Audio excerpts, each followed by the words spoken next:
que habíamos comenzado la otra vez con este tema de infecciones perinatales. La otra vez habíamos dicho en qué consistían, a qué se denominaban infecciones perinatales, cómo era la clínica generalmente que se presentaban este tipo de patologías, por eso la estudiábamos juntas, y después también empezamos a hablar de lo que es la sífilis, esta patología tan común, que ya sabemos cómo hablamos un poquito del diagnóstico, del tratamiento, y las posibles consecuencias que puede tener la madre y el feto. Y después también hablamos de Chagas, ¿no? Que bueno, esta patología que nos afecta generalmente acá en todo Latinoamérica, es para tenerlo en cuenta, y hay que tener en cuenta también que afecta en esta forma crónica a la paciente embarazada y qué consecuencias puede traer al feto y al recién nacido, sobre todo eso. Hoy vamos a seguir hablando un poquito de este tipo de patologías, así que de este tipo de infecciones. Así que, bueno, hoy como es la última clase de este primer cuatrimestre, vamos a ver si adelantamos un poco. Vamos a ver si vamos a compartir. Para no pantallas. interrumpirte después, ¿cómo te va, Roberto? Buenas ¿Cómo tardes anda, a profe? todos. ¿Qué parece? Y acá conectado desde el celular, porque estoy en viaje hacia las sierras, hasta mi casa en Cumbrecita, y bueno, yo sabía que me iba a agarrar a mitad de camino. Pero bueno, No hay problema, quería maestro. dejar de estar y saludarte y participar.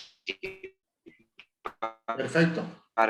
Siempre puedo mechar algunas cosas. Así que, bueno, espero que le haya, Roxana les pasó el correo con contenido que les había prometido en la última clase, ¿verdad? No sé si... ¿Roxana? Sí, Doc, se los estoy pasando. Perfecto. Sí, está pasando. Bueno, Bueno, espero que en algún momento tengan el tiempo para poder leerlo, aunque sea una vez, para que a ver si, aunque sea el 10% de todos los alumnos, puede llegar a interesar. Así que espero que tengan una linda clase, Roberto. Yo voy a seguir conectado y cualquier sí. cosa voy a aportar. Gracias, profe. Muchas gracias. Un abrazo, querido. Un abrazo para Que anden todos. bien.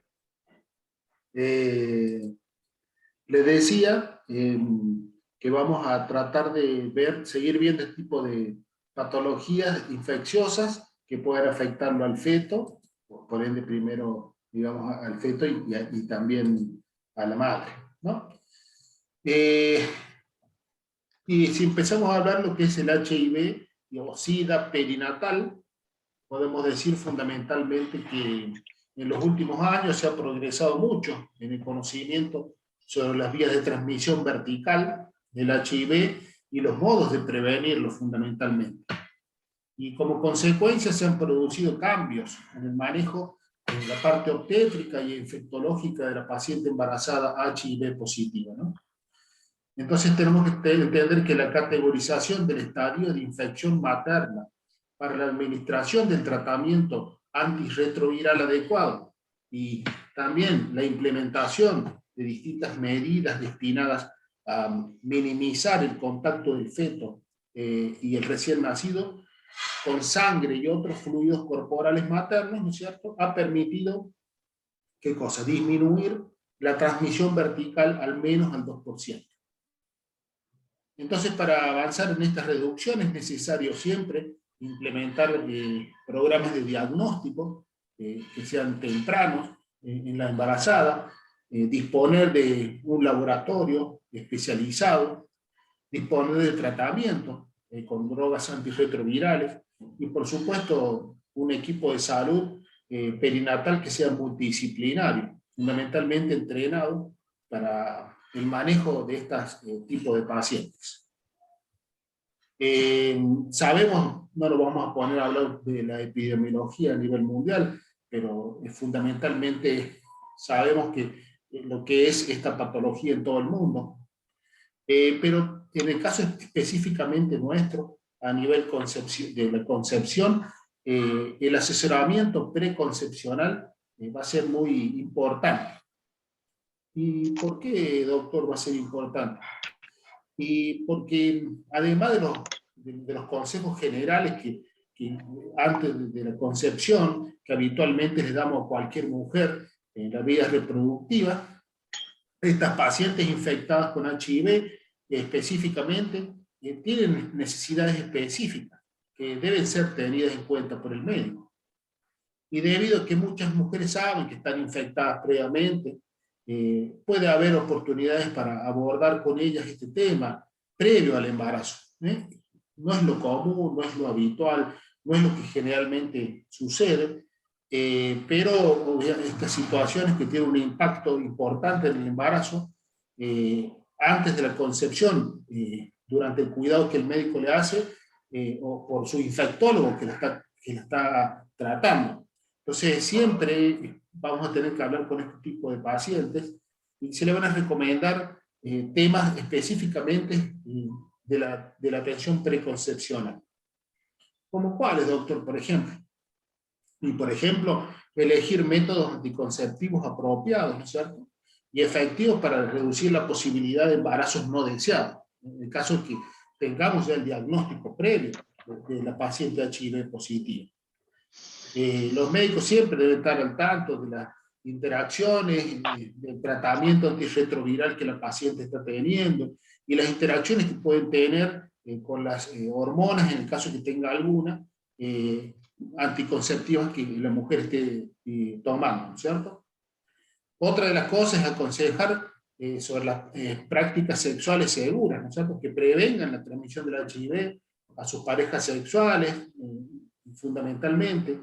Asesorarla sobre la necesidad de eliminar la ingesta de alcohol, drogas y consumo de cigarrillos.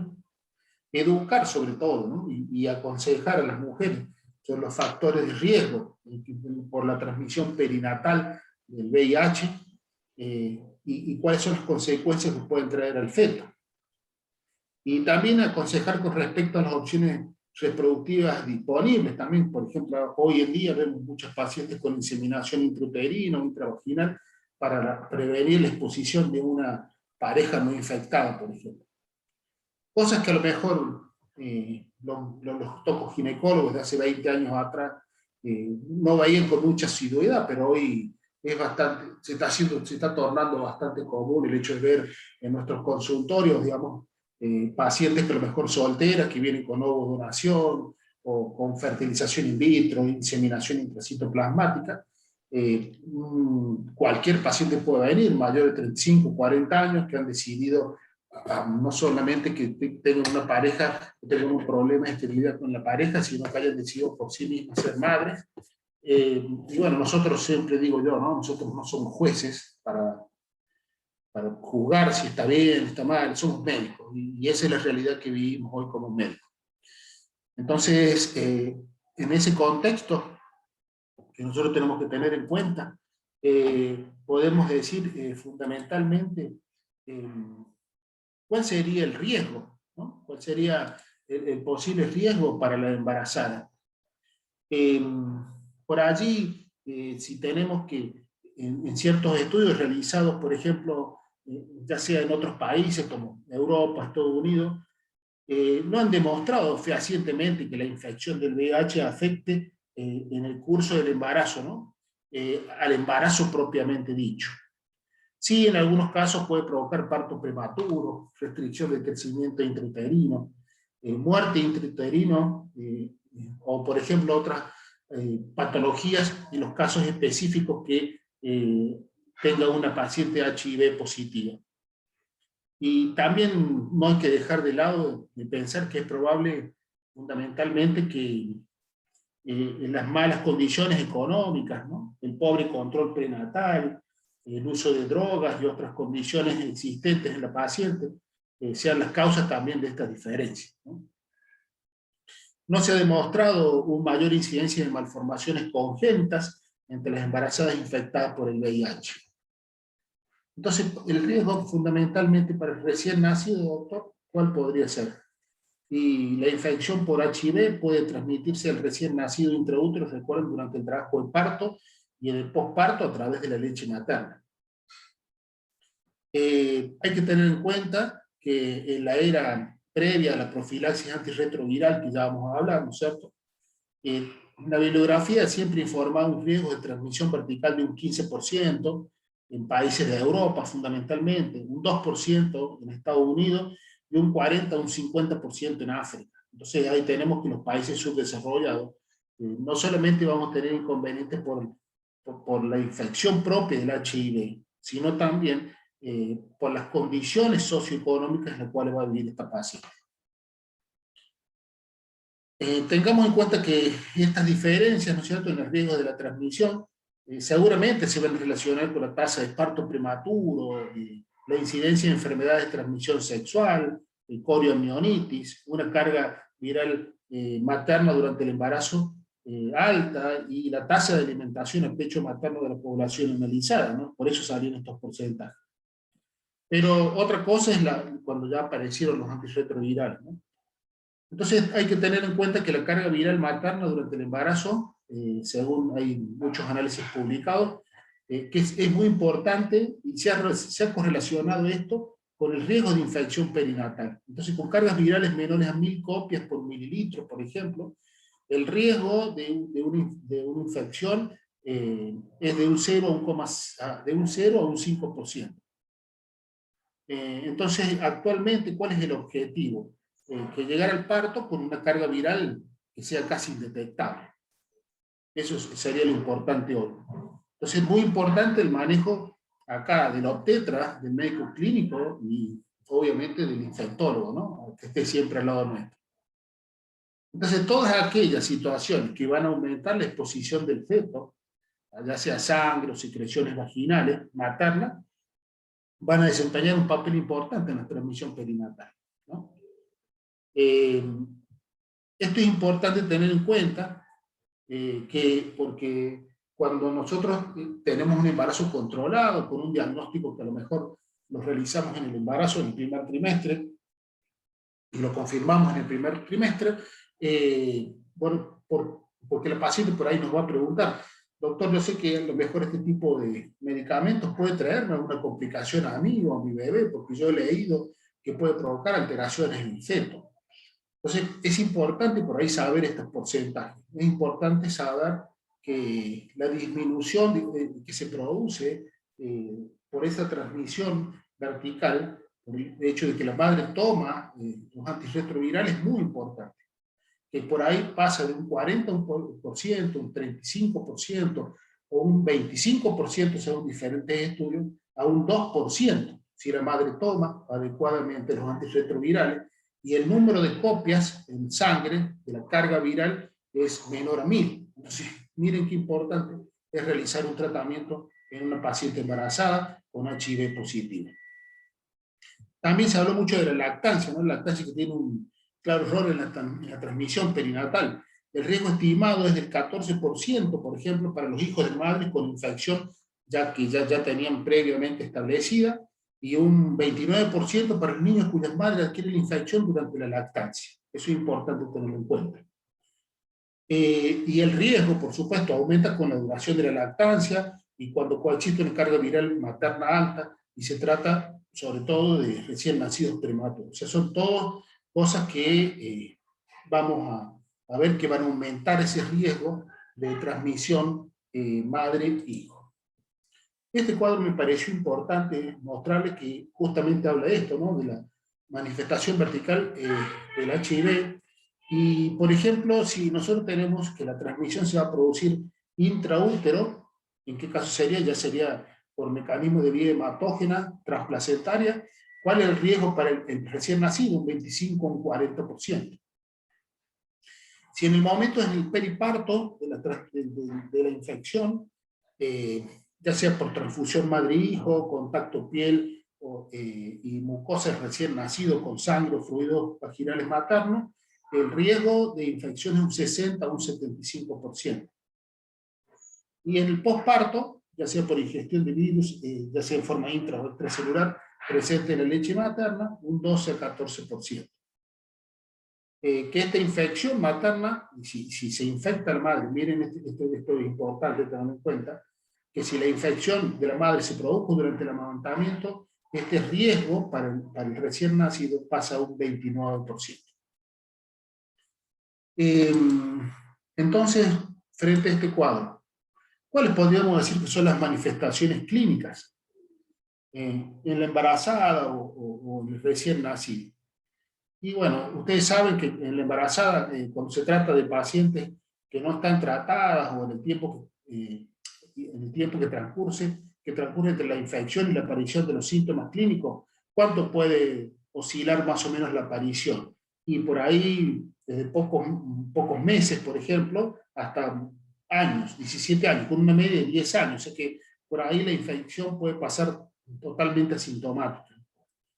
Entonces, hay ciertos estudios epidemiológicos que van a revelar que aproximadamente el 50% de los casos de infección por HIV se diagnostica a la mujer a raíz de un embarazo y antes incluso de la aparición de la sintomatología. La mujer, en Argentina, una de las mayores detecciones de la infección por HIV es durante el embarazo, el paciente que va al control.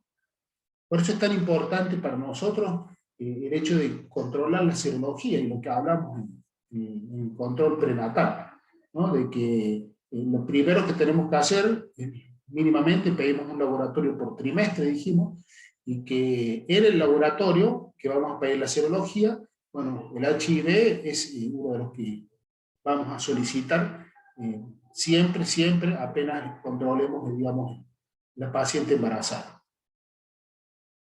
¿Qué otras manifestaciones clínicas pueden orientar el posible diagnóstico del HIV en la embarazada? Y bueno, una candidiasis vaginal recurrente, el cáncer de cuello de útero, la presencia o antecedente de otras enfermedades de transmisión sexual, la aparición de úlceras genitales, una diarrea crónica, fiebre de causa desconocida, otras enfermedades también de causa desconocida, que son marcadoras, tuberculosis, hepatitis B o C, herpes, y por supuesto, digamos, la infección, ya sea por citomegalovirus o micobacterias atípicas como el homocitis caribe, ¿no? Entonces, estas manifestaciones clínicas son orientadoras para que uno pueda hacer sospechas durante la gestación, si aparece, bueno, obviamente que podemos estar frente a una paciente con HIV positivo. Pero recuerden, más allá de la sintomatología, más del 90% de los pacientes se van a presentar asintomáticos. Entonces, es obligatorio por parte nuestra pedir la serología durante el control prenatal. ¿Está claro? ¿Está ahí? ¿Está Sí, claro? profe. ¿Se están durmiendo? ¿Están durmiendo? No veo que prendan mucho las cámaras, me parece. No todas muchas cámaras apagadas, me parece, ¿o no? ¿Están todos con las cámaras prendidas o más o menos? ¿Sí? ¿Están prendidas? Bueno. Va claro hasta ahí el tema entonces. Sí. Espectacular, profe. Bien, y en el recién nacido, ya dijimos en la embarazada, ¿qué manifestaciones clínicas podemos presentar? Y bueno, cuando los niños se presentan, se infectan por allí con una transmisión vertical, por ahí puede tener dos formas o varias formas de presentación clínica. La infección por HIV en un neonato progresa rápidamente, o sobre todo en pacientes que se contactan en los primeros meses del embarazo, en los que se adquieren durante el parto o posparto a través de la lactancia. Entonces, la progresión rápida, ¿por qué se va a caracterizar? Y por una disminución de los linfocitos CD4, desarrollo de síntomas clínicos y alta mortalidad en el primer año de vida. ¿Y cuáles son esos factores predictores de una progresión rápida en el recién nacido? Y, por ejemplo, la presencia de síntomas de infección intrauterina, hepatomegalia, esplenomegalia, al nacer obviamente, las altas cargas virales en el primer mes de vida, linfocitos CD4 por debajo de lo normal en el primer año de vida. Entonces, por ahí, eso serían un poco las manifestaciones clínicas. Pero eso, por allí, en la mayoría de los casos, no se presenta tan como lo estamos describiendo, sino que pueden pasar totalmente asintomáticos, que es mayor, digamos, sí, es la mayor, digamos, posibilidad de presentarse. El diagnóstico.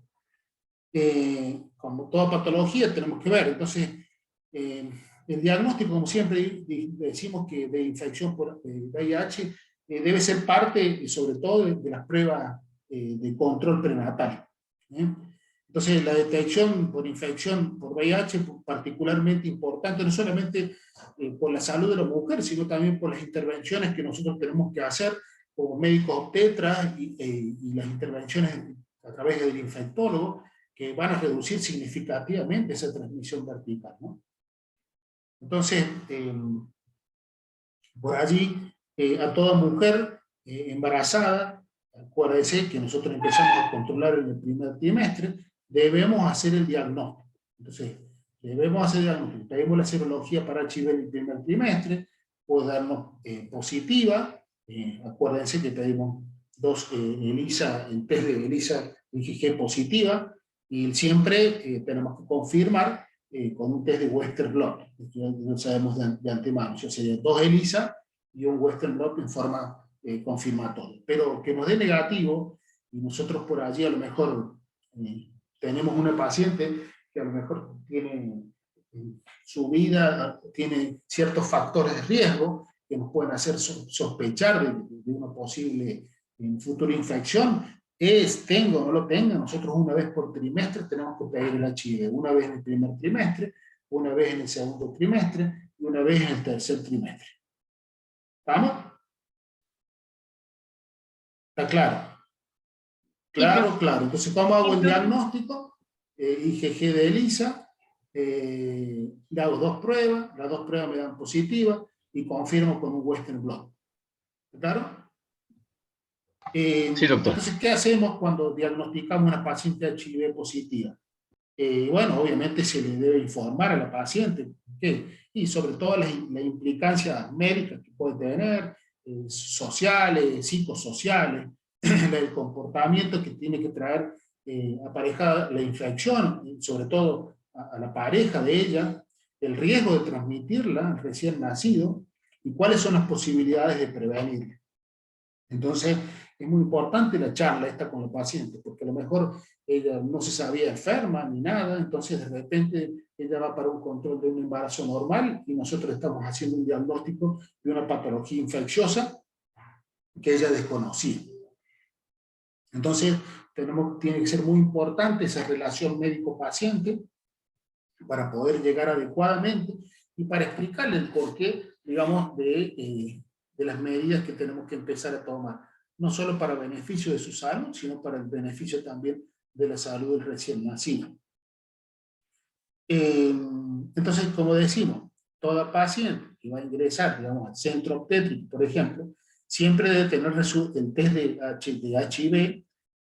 Supongamos que se interna una paciente, si la paciente no trae al momento de la internación, o nunca se le realizó, digamos, durante el embarazo, el médico debe solicitar por lo menos un test rápido, acuérdense, para implementar sin retraso, ¿qué cosa? Y el tratamiento que tengamos que hacer. Más de una vez nos ha tocado estar en el hospital y que a lo mejor viene con un embarazo no controlado, parcialmente controlado, que no se realizó en los laboratorios, y a lo mejor durante la internación nosotros debemos obligatoriamente pedirle el test de HIV para, en el caso de que lo diagnostiquemos, el motivo que fuera la internación, ya sea por parto prematuro, amenaza de parto prematuro o el trabajo de parto mismo, y bueno, siempre se le hace un test rápido para realizar el tratamiento adecuado en ese momento. Entonces, una vez que nosotros pedimos el HIV, ¿qué es lo primero que tenemos que descartar como médicos si sale positivo? Otras patologías infecciosas, ¿no?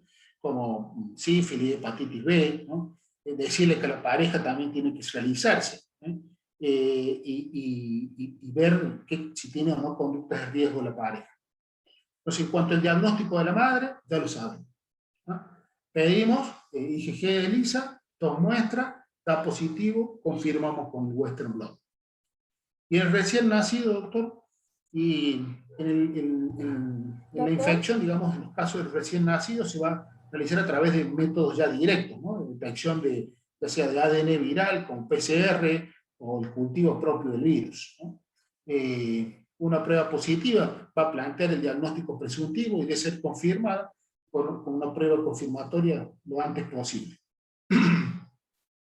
Entonces, siempre, digamos, la mayoría de los libros van a recomendar obtener una prueba de PCR, sobre todo en las primeras 48 horas de vida, ¿no?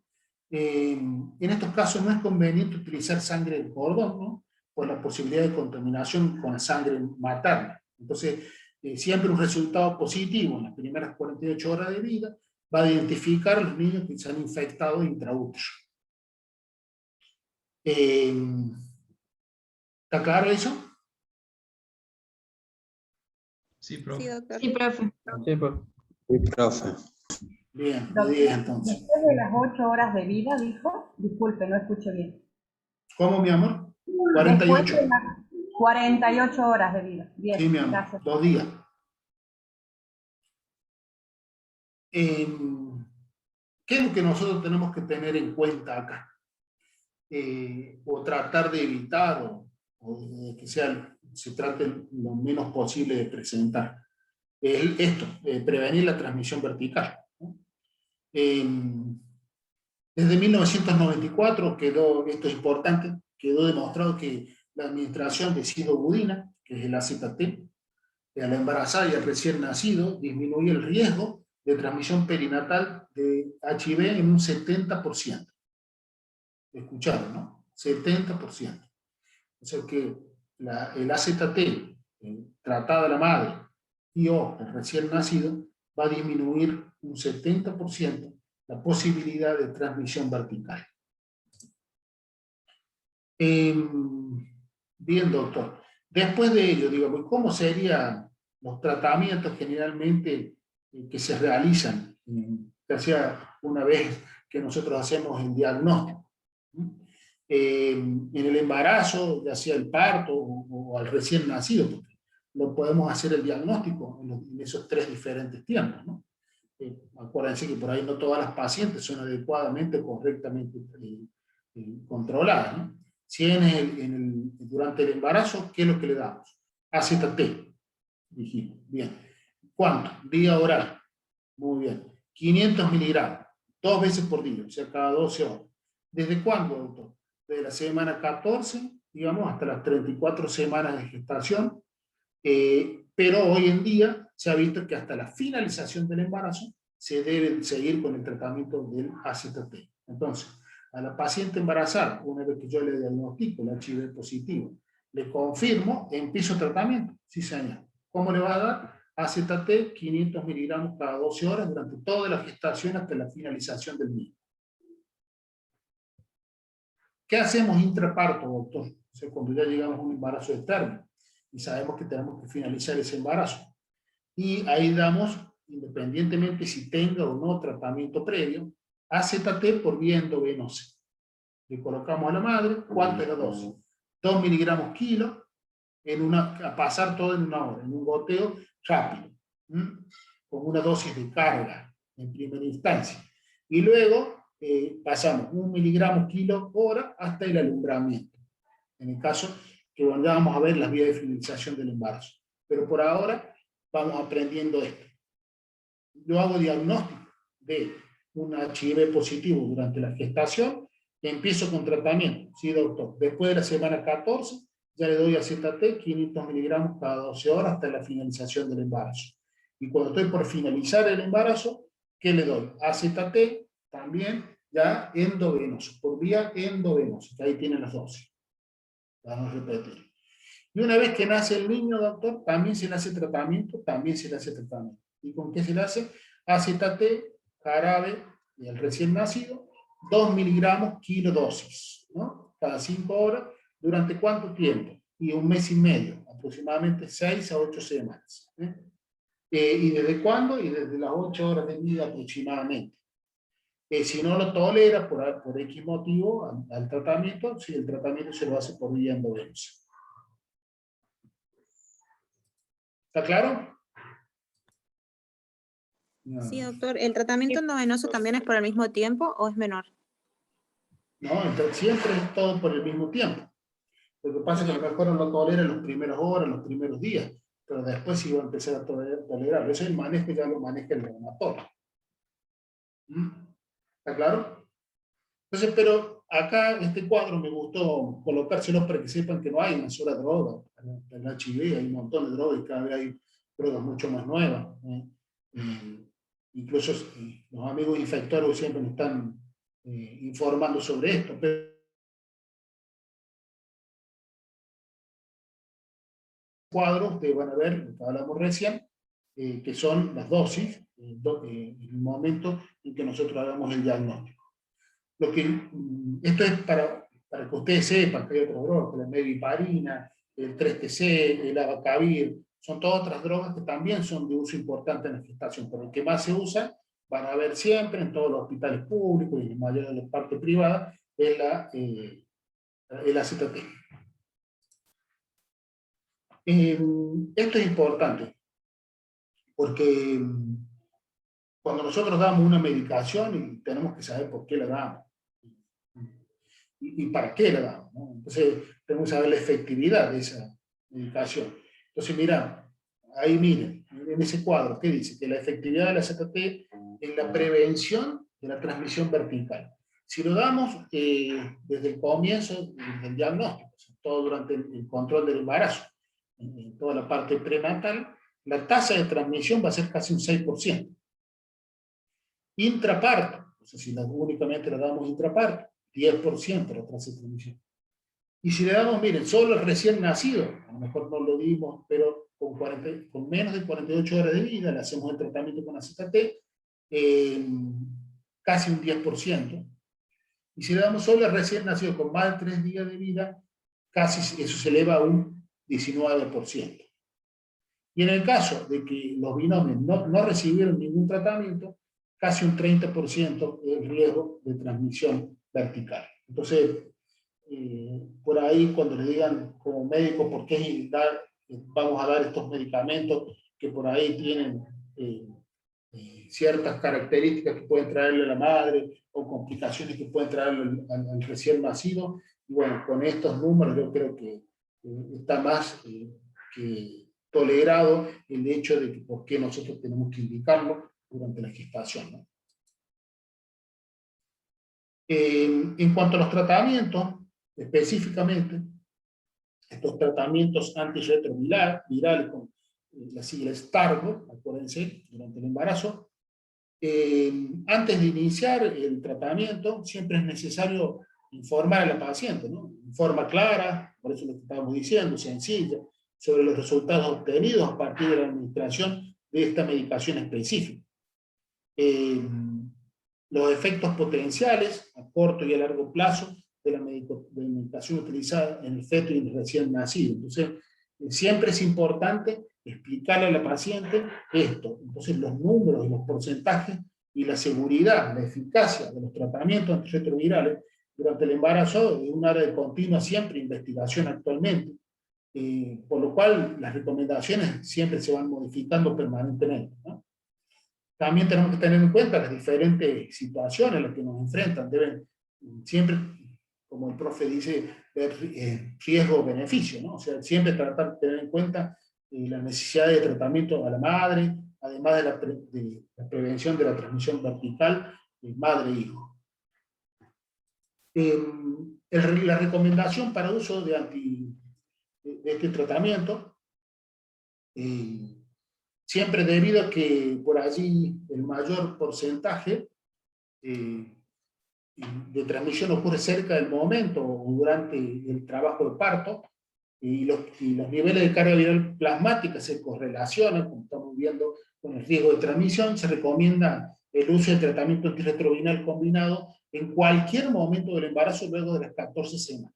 Entonces, tengan en cuenta, después de las 14 semanas ya damos el tratamiento hasta la finalización del embarazo. Otra de las preguntas y cuestionamientos que siempre tenemos es los escenarios, digamos, de la vida del parto.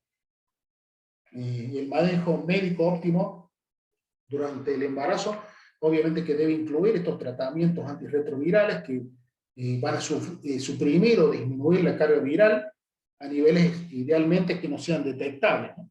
El manejo durante el trabajo de parto y el parto se deberá focalizar principalmente en esto, en los riesgos de disminuir la transmisión perinatal y las potenciales complicaciones maternas y neonatales.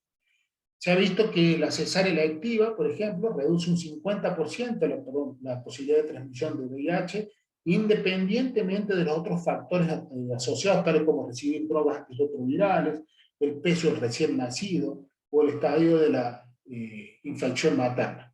Entonces, la cesárea, que mostró beneficios, es la que se realiza antes de que comience el trabajo de parto y con membranas íntegras, ¿eh?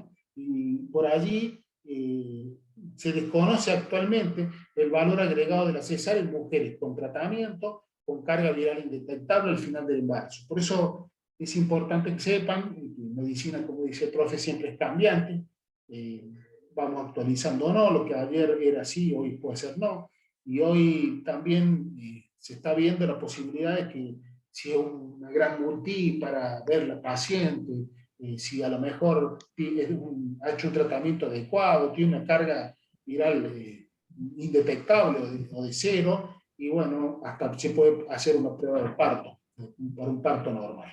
Pero recuerden ustedes que lo ideal en estos casos es siempre la cesárea electiva, es lo mejor, digamos, para, si estamos sabiendo, estamos aprendiendo ahora, que el mayor porcentaje de posibilidad de infección se da al final del embarazo, durante el trabajo de parto o en el propio parto, entonces, bueno, hay que evitar un poco el contacto, digamos, de todos los líquidos maternos que pueden estar en contacto con el feto.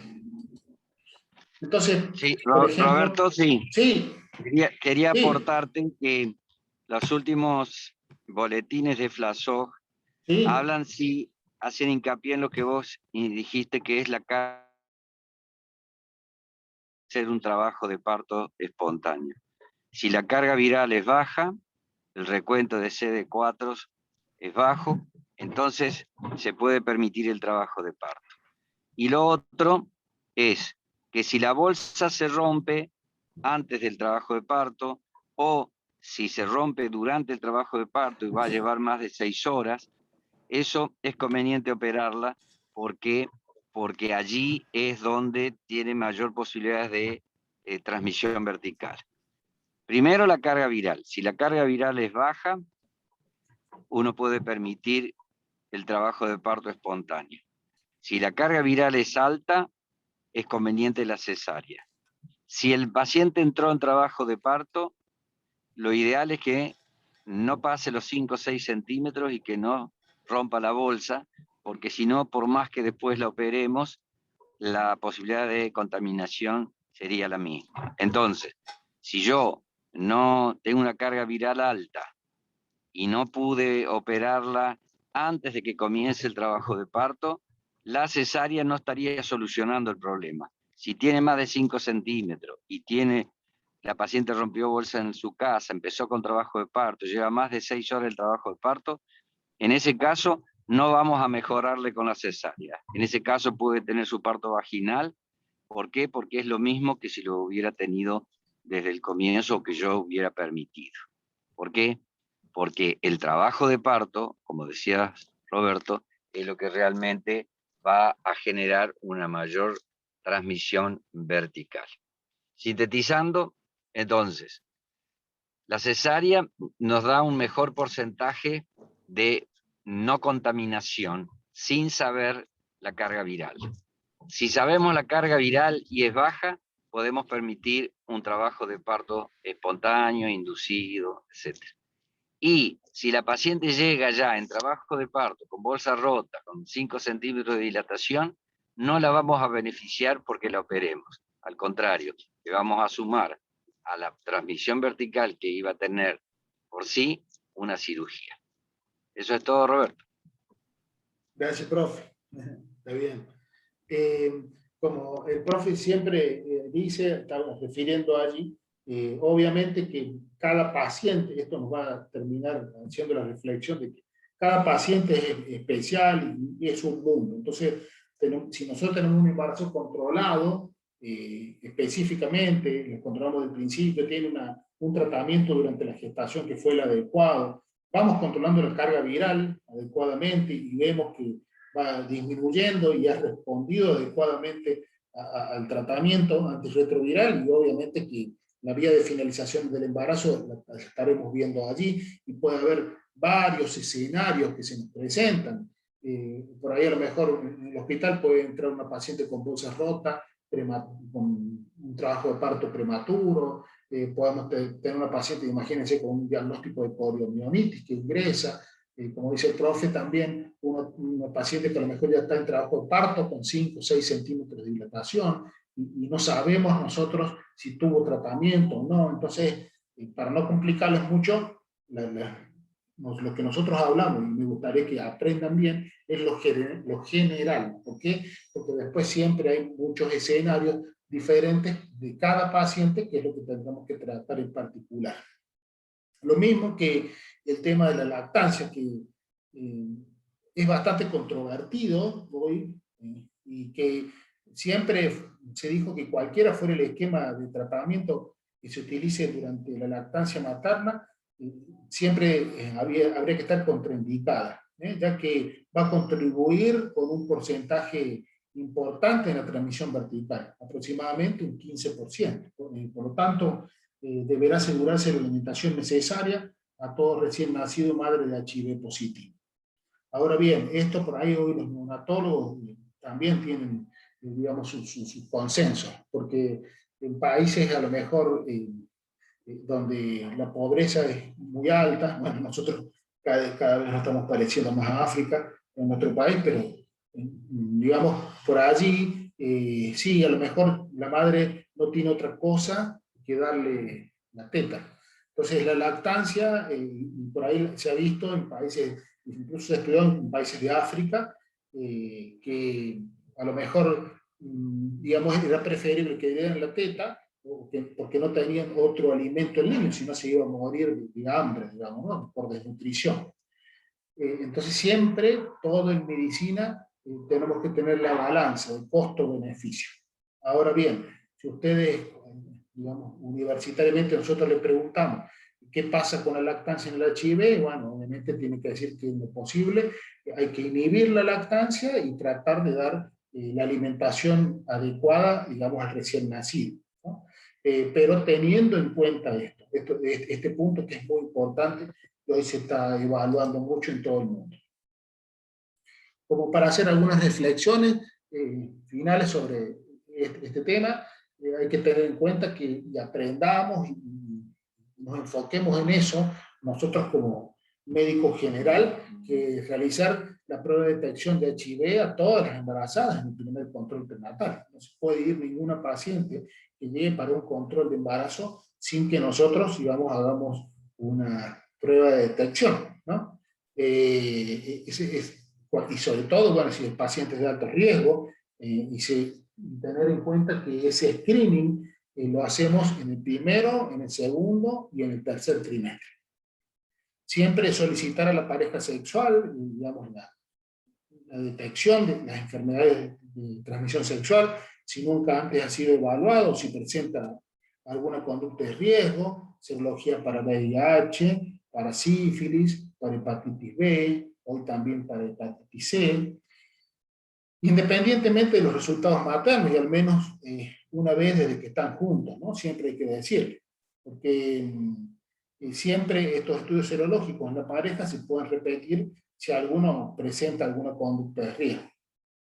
Y también el hecho de categorizar clínica e inmunológicamente a las pacientes HIV positivas para iniciar la terapia antiviral. Hay que tener en cuenta que nosotros, cuando hacemos un diagnóstico en un centro de salud de este tipo de pacientes, hay un centro de enfermedades de transmisión, que es el CEDITET, acá en La Rioja, y que todo el tratamiento, ya sea a ella o a la pareja, se le hace también todo el tratamiento totalmente gratis. La mujer no tiene que pagar absolutamente nada, solamente hay que guiarla para que conjuntamente nosotros con el infectólogo podamos hacer el tratamiento adecuado para que la transmisión vertical disminuya notoriamente. Siempre la paciente al ingreso en el centro obstétrico, como dijimos, debe ser evaluado su estado serológico, no solamente por HIV, sino BDRL, hepatitis B, Chagas. Si no tiene disponible serología para HIV que certifique que es negativa, se debe solicitar un test rápido para determinar el tratamiento y el seguimiento de la mujer y sus recién nacidos. Entonces, tengamos en cuenta que esta es una patología que está muy presente, que por los hábitos sexuales, digamos, de la pareja, siempre hay que tenerlo en cuenta como todas las ITS, y como dijimos al principio, el mayor porcentaje de HIV en pacientes jóvenes se diagnostica durante la gestación. Entonces, tengamos en cuenta que a todas las pacientes tenemos que buscar la serología para poder hacer un diagnóstico oportuno y el tratamiento adecuado para disminuir la transmisión vertical. No sé si tienen alguna pregunta hasta ahí. O duda. Profe, el test rápido que se le realiza, ¿cómo es? ¿Cómo es? Claro, ¿qué se le hace a la paciente? Se le saca sangre y se le hace un test rápido. Y se le hace un IgG, digamos, como si fuera un test de ELISA. Ajá. ¿Sí? Bien, gracias. Y bueno, y ahí lo tenemos en un rato, ya podemos tener, digamos, por ahí tiene buena especificidad, pero por ahí a lo mejor puede dar algunos falsos positivos, ¿no? O falsos negativos también. Pero bueno, por ahí es necesario, ¿no? Y se usa mucho. Nosotros en el hospital se usa bastante porque a lo mejor la paciente llega sin un buen control prenatal. Acuérdense que cuando veíamos control prenatal veíamos que por allí un 35, un 40% de las pacientes llegan, digamos, a la finalización del embarazo sin un control adecuado. Entonces, a lo mejor o lo perdió, no se acuerda, no te trajo el control, o muchos casos. Entonces, bueno, vos necesitas ahí un test rápido para ver qué paciente tenemos al frente con respecto a esta patología. ¿Está claro? Sí, muchas gracias. ¿Otra pregunta o duda? ¿Entendieron bien más o menos el HIV? Sí, profe. Sí, doc. Sí, profe. ¿Sí? Sí, doc. ¿Qué duda? Entonces, ¿qué es lo más importante? Resumen del diagnóstico adecuado a la madre, realizar el tratamiento temprano, recordar que las antirretrovirales, digamos, desde las 14 semanas hasta la finalización del embarazo, cuál es el que más se usa, el AZT, cuál es la dosis, cómo se hace el tratamiento intraparto y el tratamiento postparto, digamos, al recién nacido. ¿Vamos? ¿Alguna duda de este tema? Pasamos al siguiente. Sí, una consulta, doctor. Aí dice que al ingreso del paciente tenemos que evaluar su estado serológico, o sea, si hay alguna serología disponible. ¿Cuánto tiempo sería el tiempo hábil que estaría válido esta serología? ¿Unas 2 semanas? No entiendo la pregunta. Disculpa. Se pregunta, por ejemplo, si ya tiene disponible un examen serológico y cuánto tiempo sería más o menos el tiempo hábil para que sea válido este test y que no tengamos que hacer un nuevo. O sea, Y se ha tenido, digamos, acuérdate que pedimos una vez por, a ver, trato de interpretar lo que me estás preguntando. gracias. Digamos, si has tenido una vez por trimestre, si ha sido un embarazo controlado, y vos tenés una vez por trimestre, digamos, del control, y te da negativo, si has tenido un negativo en el último trimestre, sí, es suficiente. Ahora, acordate que también nosotros después, en puerperio, en posparto inmediato, se le pide una nueva serología a la madre, como para confirmar todos los 3 controles que ha tenido durante el control de ese embarazo. A lo mejor eso me estás queriendo preguntar. No, Sí, no entiendo bueno, bien. era justo eso. Gracias. Doctor. ¿Eso? O sea, Sí, señor. Doctor, una vez por trimestre. Una vez Roberto. por trimestre. Sí. ¿Cómo te va? Hola, ¿cómo les va? ¿Cómo andas, Sebastián? Gusto de Bien. escucharte. Igualmente. Yo creo que lo que él pregunta también es si sirve la serología del tercer trimestre al momento del acontecimiento. Sí. Creo que sí, debería servir, pero nosotros en el hospital por protocolo usamos la serología de último mes, últimos 30 días, al momento del evento. Ahí está. Bueno, gracias. Ese. Pero ahora por el Sí. tema muchas veces de la pandemia extendimos y usamos los últimos 2 meses, porque es mucha gente la que llega sin la serología actualizada, y por ahí por fin de semana largo, los fines de semana, como no se hace el dosaje en el hospital, entonces utilizamos por ahí. Aunque tenga alguna en los últimos 2 meses, es válida. Pero si no, normalmente, si anda todo bien, la serología de los últimos 30 días. Ese es nuestro protocolo, nuestro hospital. Sí, incluso también en el hospital se le hace también un puerperio, ¿no? O sea, para se le saca sangre, incluso cuando entra en trabajo de parto ya se le saca sangre y se le saca para serología también, para confirmar o no. Así que cuando entra ya en el hospital, ya como dice el doctor, hay un protocolo que ya se le saca sangre, y más allá de los laboratorios que pedimos que sea necesario para ese caso, siempre se guarda esa sangre para la serología. Bueno, gracias, doctores. No, no, de nada. Perfecto. Gracias a vos por preguntar. ¿Alguna otra duda de esto?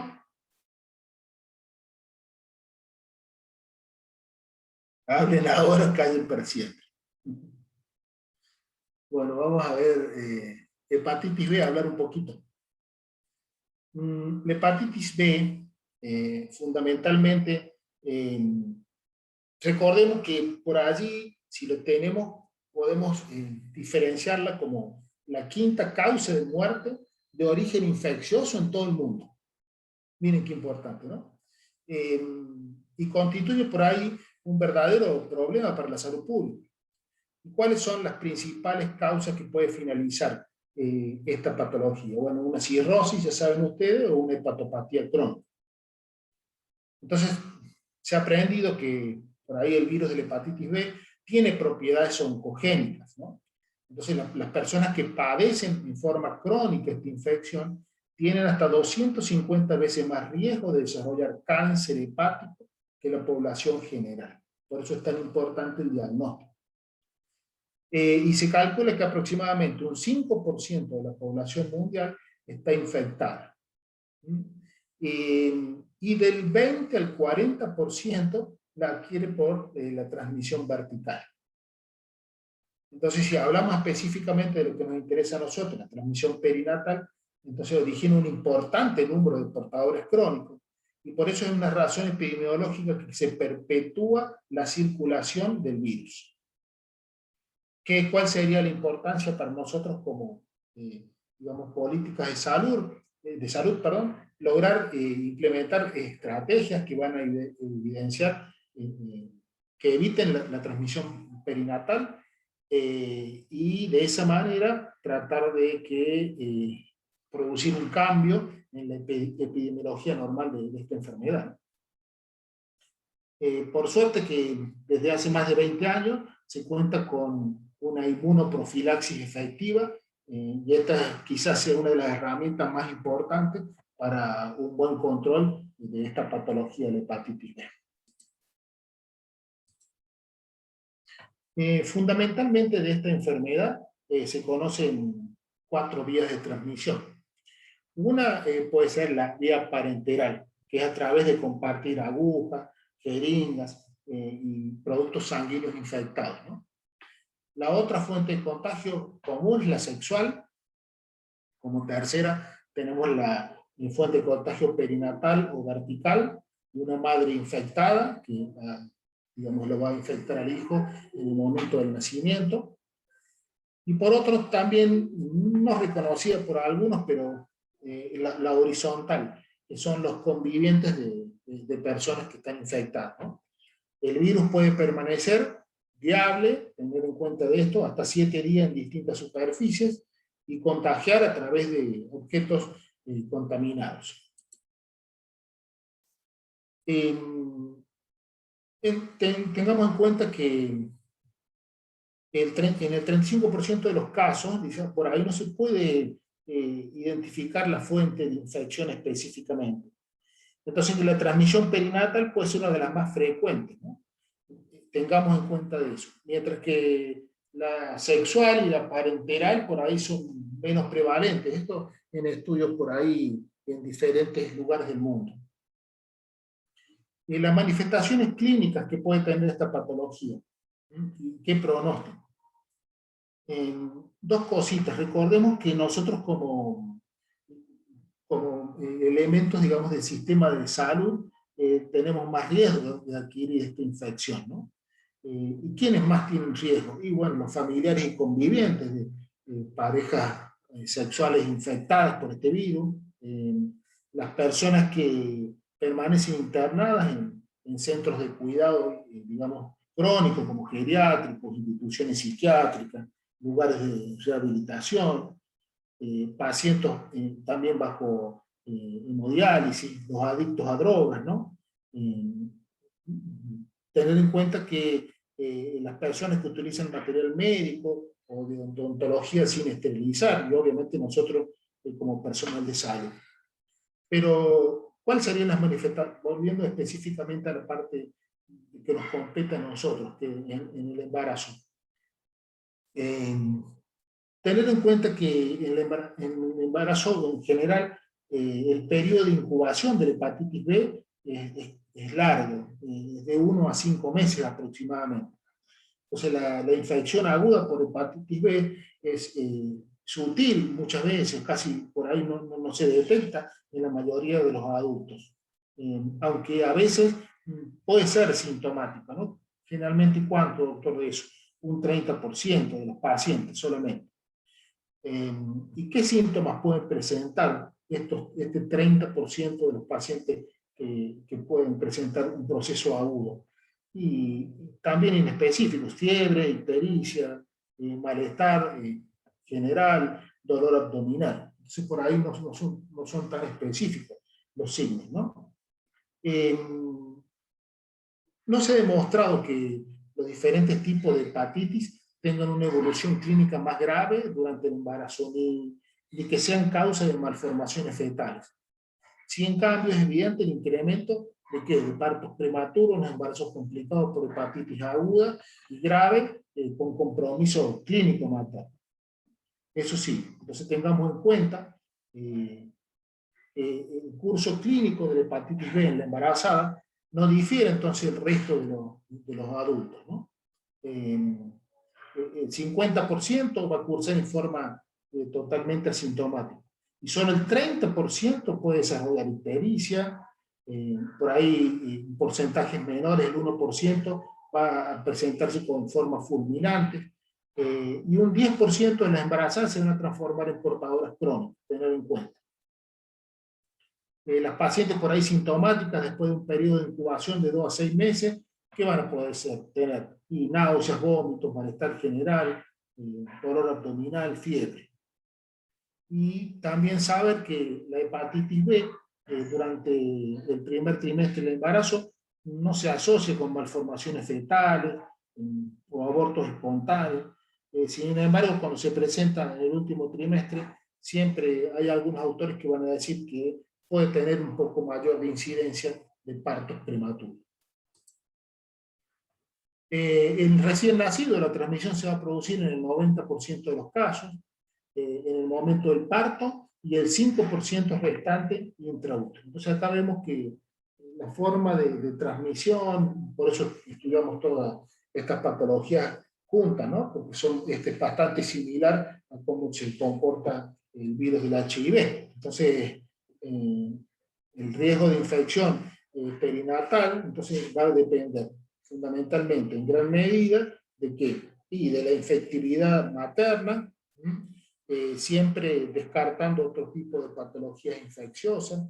Es por eso que cuando pedimos la serología, ya sabemos que pedimos 3, ¿no? HIV, hepatitis B, estas dos, miren de que estamos aprendiendo, toxoplasmosis, chagas, sífilis, brucelosis. Son las 6 que sí o sí tenemos que solicitar.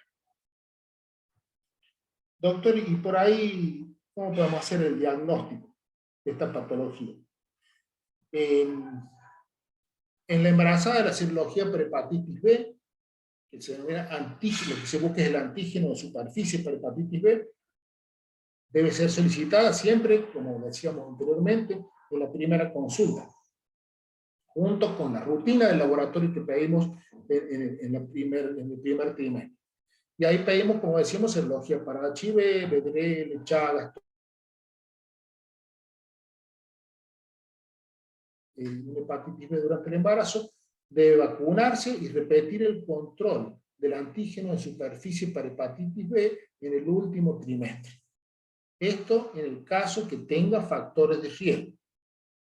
Los pacientes con enzimas hepáticas elevadas durante el embarazo no solamente deben ser estudiados serológicamente para descartar hepatitis B, sino también hepatitis A y hepatitis C. Pacientes con enzimas hepáticas elevadas, sobre todo durante la gestación, descartando otra patología que, digamos, acá estamos hablando de una patología infecciosa.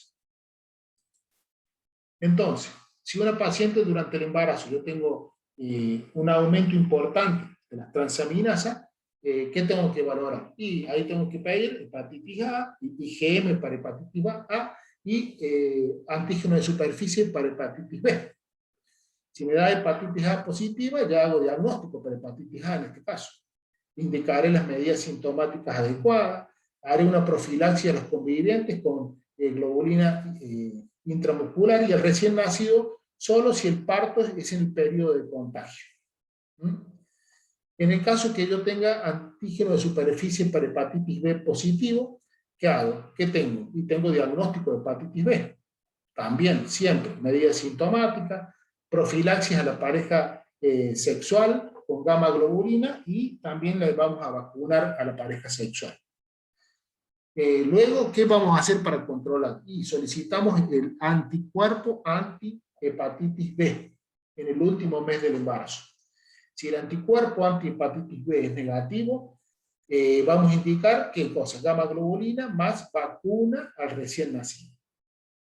Si el anticuerpo anti-hepatitis B es positivo, obviamente que ya creó resistencia, ya creó, digamos, defensa. Entonces el recién nacido, en ese caso, no va a requerir ningún tipo de inmunoprofilaxis. En el caso que nosotros solicitamos la IgM para hepatitis A y la antígeno de superficie para hepatitis B y dan negativo, obviamente no estamos hablando de alguna patología hepática de origen infeccioso. Entonces, ¿qué otras de estas dos que estamos hablando? La A, la B. ¿Y qué otros tipos de infecciosas podemos descartar? Hepatitis C, hepatitis D, otras hepatitis mononucleosis infecciosas, infecciones por citomegalovirus. Y las no infecciosas, bueno, tóxicas, hígado graso, colestasis intrahepática, etc. Entonces, doctor, para resumir, ¿cómo hago yo el diagnóstico de una paciente que viene y me sale positivo el antígeno de superficie para hepatitis B? Si te sale positivo, ya está, ya tenés el diagnóstico. ¿Y qué tengo que hacer? Y vamos, ya sabemos, profilaxis a la pareja sexual con gamma globulina, antihepatitis B y vacuna. ¿Y cómo lo vamos a controlar? Y la vamos a controlar sobre todo, digamos ya en el último mes del embarazo, para ver si han creado los anticuerpos. Si los anticuerpos son negativos, obviamente tenemos que vacunarlo al niño. Si los anticuerpos son positivos, el niño no va a necesitar ningún tipo de vacunación. Entonces, los recién nacidos de puestos de hepatitis B materna no necesitan al nacer ningún control serológico, dado que el recién nacido, dijimos, se contagia en más del 95% de los casos durante el pasaje del canal del parto. Esto me pareció importante traerlo para que nos recordemos, seguramente ustedes se van a acordar de infectología o de clínica médica, pero es importante tenerlo en cuenta para aprenderlo. que son los marcadores serológicos para hepatitis B y la interpretación de cada uno de ellos. Entonces, cuando nosotros decimos como marcador, solicitamos antígeno de superficie para hepatitis B, ¿para qué se lo utiliza? Se lo utiliza para hacer un diagnóstico de infección aguda o crónica. O sea, si te da positivo, te va a decir que está infectada esta paciente para, digamos, para hepatitis B. Es el primer antígeno que aparece durante una infección aguda. Su desaparición va a indicar recuperación de la infección y la persistencia por más de 6 meses indica una infección crónica. Después tenemos el anticuerpo de superficie antihepatitis B. ¿Qué va a documentar? Documenta la respuesta a la vacuna, el resultado positivo. Luego de una infección aguda va a confirmar la curación de la infección. Después tenemos otro, que es la IgM anticore, que es un resultado positivo en pacientes con antígeno de superficie positivo, van a indicar infección aguda. En general es detectable durante los primeros 6 meses de la infección. Después tenemos el antígeno E, para hepatitis B, que va a indicar multiplicación activa de la hepatitis B en las células hepáticas, también se indica un alto grado de contagiosidad. El anticuerpo antihepatitis B va a aparecer a medida que el antígeno E para hepatitis B va desapareciendo. Y si es positivo y aún está presente el antígeno de superficie, se va a considerar todavía infección y con capacidad para transmitir la enfermedad. Y por último, el anticore, que por lo general este anticuerpo persiste por vida después de la infección, junto con el antígeno de superficie para hepatitis B negativo, indicando una infección pasada. ¿Qué es lo importante que tenemos que tener en cuenta? Que cómo hacemos el diagnóstico con el antígeno de superficie para hepatitis B. Ese es el que pedimos en la serología. Y cómo documentamos la respuesta al tratamiento con el anticuerpo de superficie para hepatitis B. ¿Está claro hasta ahí? ¿Alguna duda? ¿Puede repetir la última parte? Todas las dudas. Disculpe. ¿Cuál? ¿Cuál, mi amor? Respecto del antígeno y el anticuerpo, que fue la frase final. ¿Cómo hago el diagnóstico? Claro, ¿Para qué la me frase sirve? final que fue como, terminó de hablar todo y la frase final esa que la estaba por escribir y no sé, se me borró el cerebro. Bueno, el antígeno de superficie para hepatitis B, el que vos le estás pidiendo en la serología. Ese, si te da positivo, te hace el diagnóstico. Y después, para ver la respuesta, digamos, al tratamiento, ¿cuál usas? El anticuerpo de superficie antihepatitis B. Eso, digamos, serían para nosotros, sacando los infectólogos que tratan la infección crónica de estos pacientes, lo que nos interesa, digamos, obstétricamente, o en estas pacientes que estamos tratando nosotros, seríamos los que más manejamos. Estos dos marcadores. ¿Está Gracias, claro? profe. Bien. De paso me diste un poquito de tiempo para tomar un mate. Después, por ejemplo, nosotros, ¿cómo hacemos la prevención? O sea, la inmunoprofilaxis, por ejemplo, en el caso de exposición, ¿no? Si nosotros tenemos, durante el embarazo, podemos hacer con gamma globulina específica, como la dosis, 0,5 mililitros en 72 horas hasta la semana, y más la vacuna para hepatitis B. Se da 0,5 mililitros dentro de las 12 horas del contacto, ¿no es cierto? De la segunda dosis al mes y la tercera dosis a los 6 meses. Acuérdense que para la vacuna para la hepatitis B siempre 1 hora, digamos, otra al mes y otra a los 6 meses. Siempre es igual para la hepatitis B. ¿Tá? Si el tipo de exposición, está claro esto, ¿no? El tipo de exposición perinatal. Entonces, ¿qué le vamos a indicar al recién nacido, ¿no? Le vamos a indicar la gamma globulina más la vacuna. En el caso que el tipo de exposición sea sexual, ¿qué vamos a indicar? Indicamos la gamma globulina, 0,06 mililitros kilo dentro de los 14 días del contacto, y después la vacuna, primera dosis simultánea con la gamma globulina, finalmente se trata siempre igual, y el resto igual, la segunda dosis al mes y la tercera dosis a los 6 meses. Y en los convivientes con hepatitis B, ¿es necesario hacerle gamma globulina específica? No.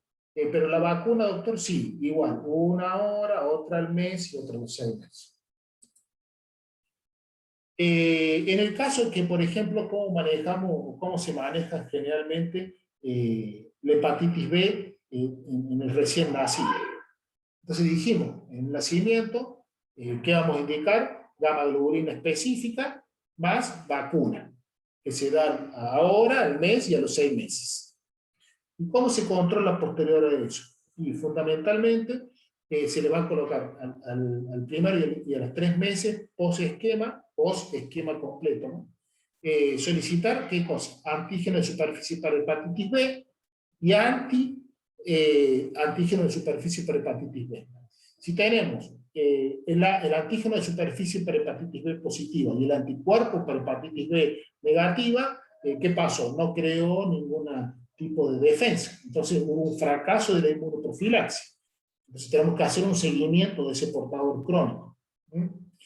Si el antígeno de superficie para hepatitis B es negativo y el anticuerpo positivo, bueno, creó anticuerpo. Se negativizó, dijimos, el proceso infeccioso activo y creó anticuerpos, un éxito de la vacunación.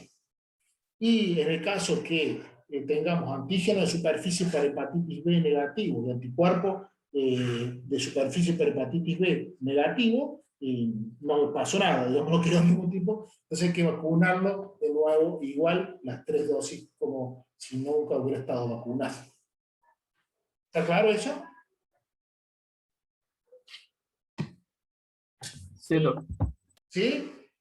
Sí, doctor.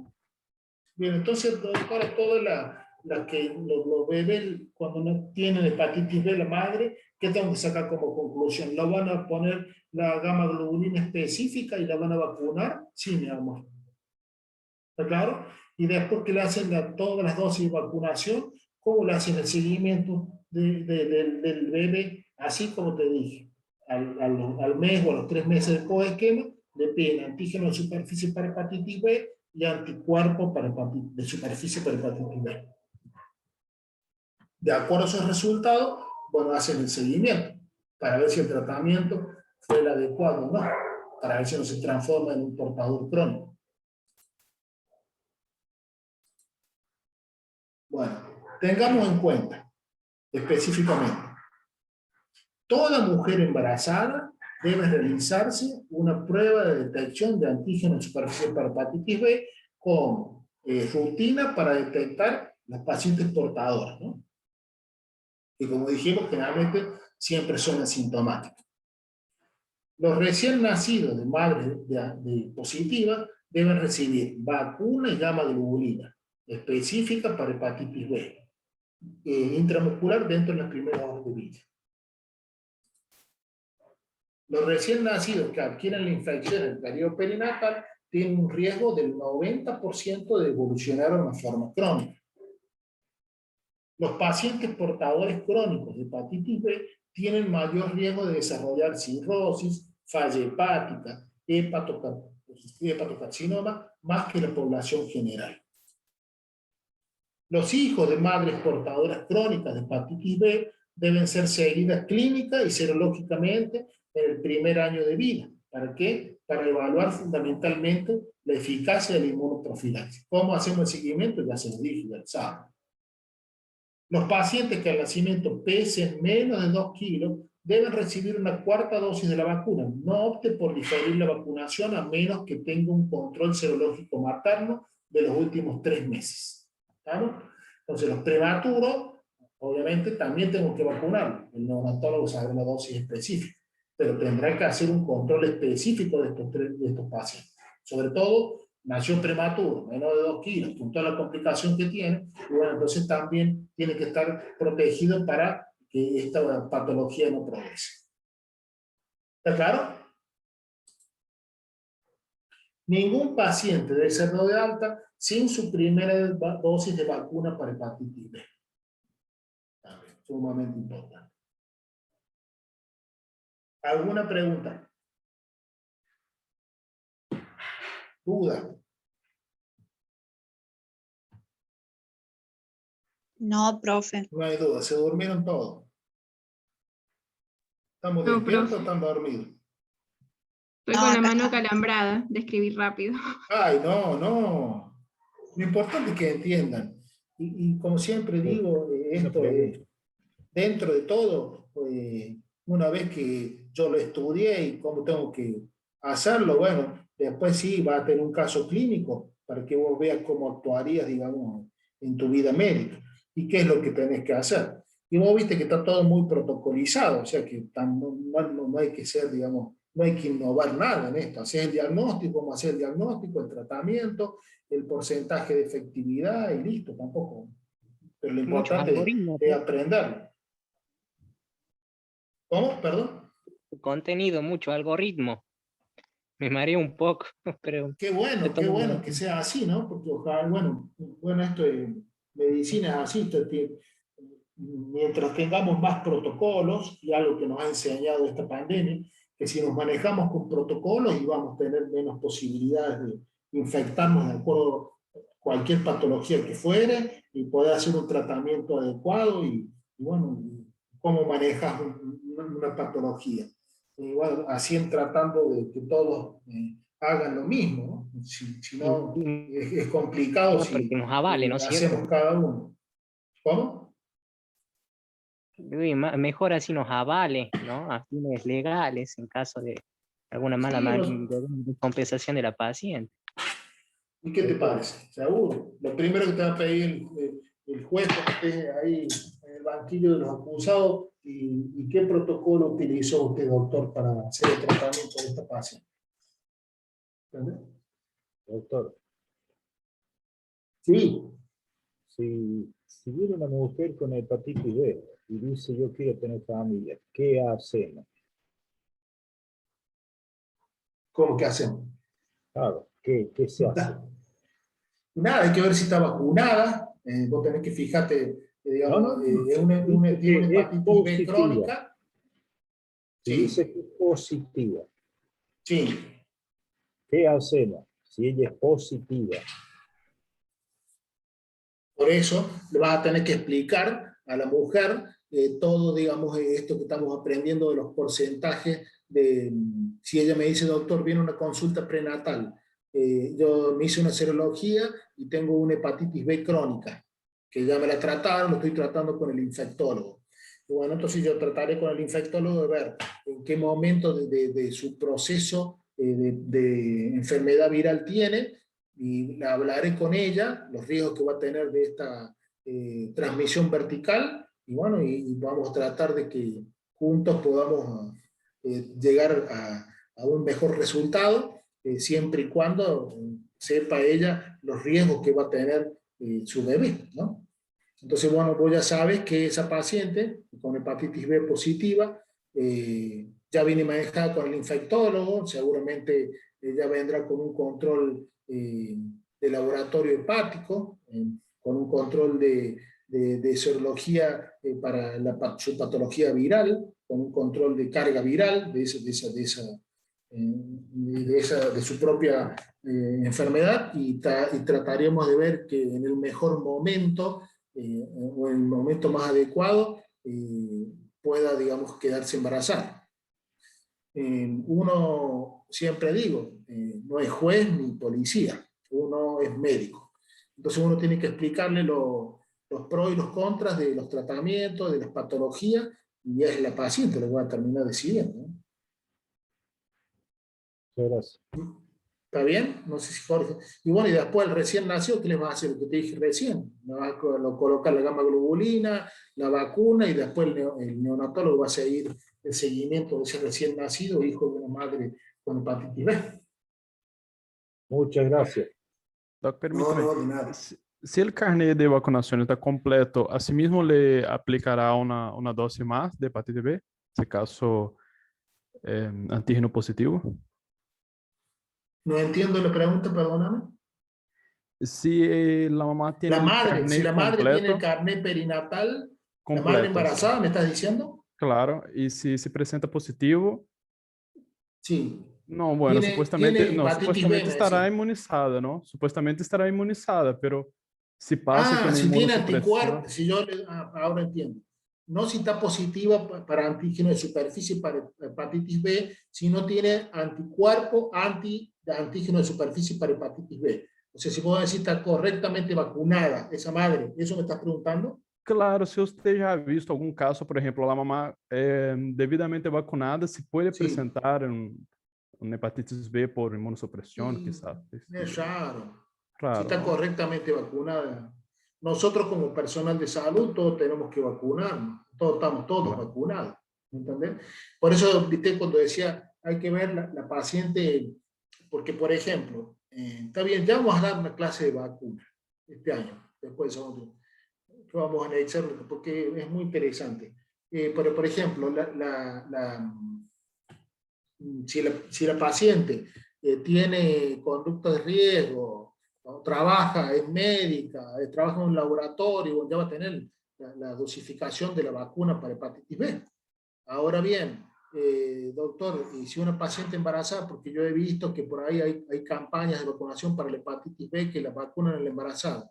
Sí, sería lo ideal. Ahora bien, como te dije al principio, las vacunas y después tenés que poner el anticuerpo para pedirle al último trimestre para ver si ha sido efectiva la vacunación, ¿no? De eso que si creó anticuerpos esa mujer para ver cómo va a hacer el tratamiento en el recién nacido y puedo decirle al neonatólogo. Hay las dosis de vacunas que nosotros sí o sí tenemos que, obligatorias, digamos, que tenemos que realizar, son en el 5º y el 7º mes, la antigripal, la triple bacteriana celular y después la segunda dosis de la antitetánica. Eso sí o sí tiene que indicarse obligatoriamente la mujer. En cuanto a las hepatitis B, por ejemplo, no son obligatorios, pero hay pacientes que nosotros se les recomendamos que los puedan colocarse. Durante el embarazo estoy hablando, ¿no? No sé si te has respondido la pregunta.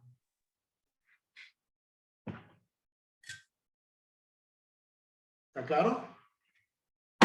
Perfecto, gracias. ¿Sí? ¿No puede ser que haya un avance, una vacuna para el SIDA?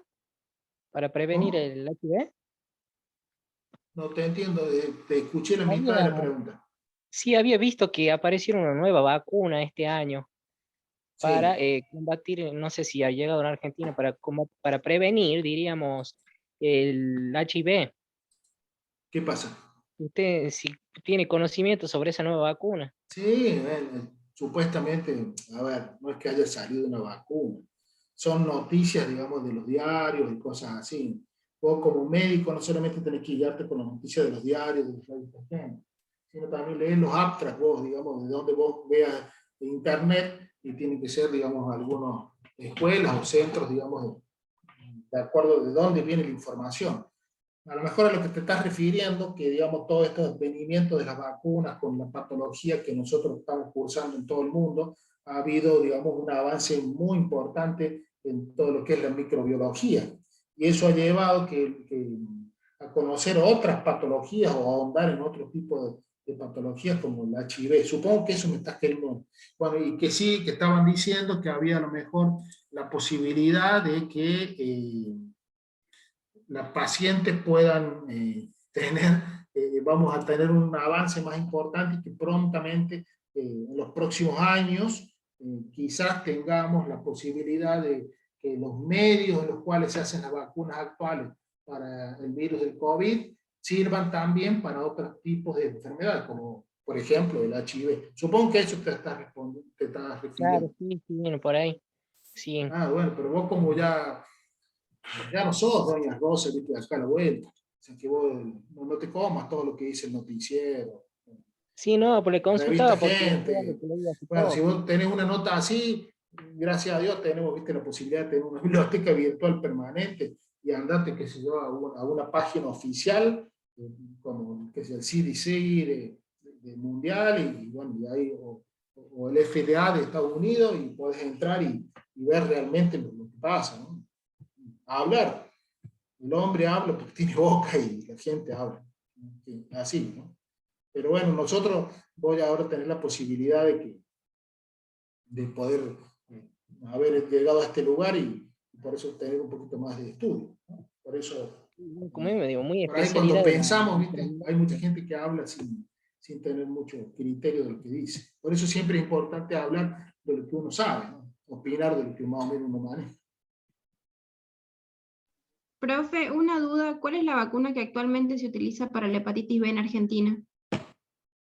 ¿Cuál es la marca? No, me mataste, no me acuerdo. ¿Eso? No, la tecnología que se usa, porque me acuerdo que en salud pública nos decían que era toxoide, pero no sé si es la que se está utilizando actualmente en Argentina de características toxoides. Ah, vos me estás preguntando si es a virus vivos o a virus atenuados, o si no, si es a partículas virales. ¿Eso? Claro, le estoy preguntando el tipo de tecnología que tiene la vacuna. Sí, es para partículas virales, generalmente, que se usa. Por lo general, no hay ningún problema de usarlo durante el embarazo. Sí, esa es la pregunta.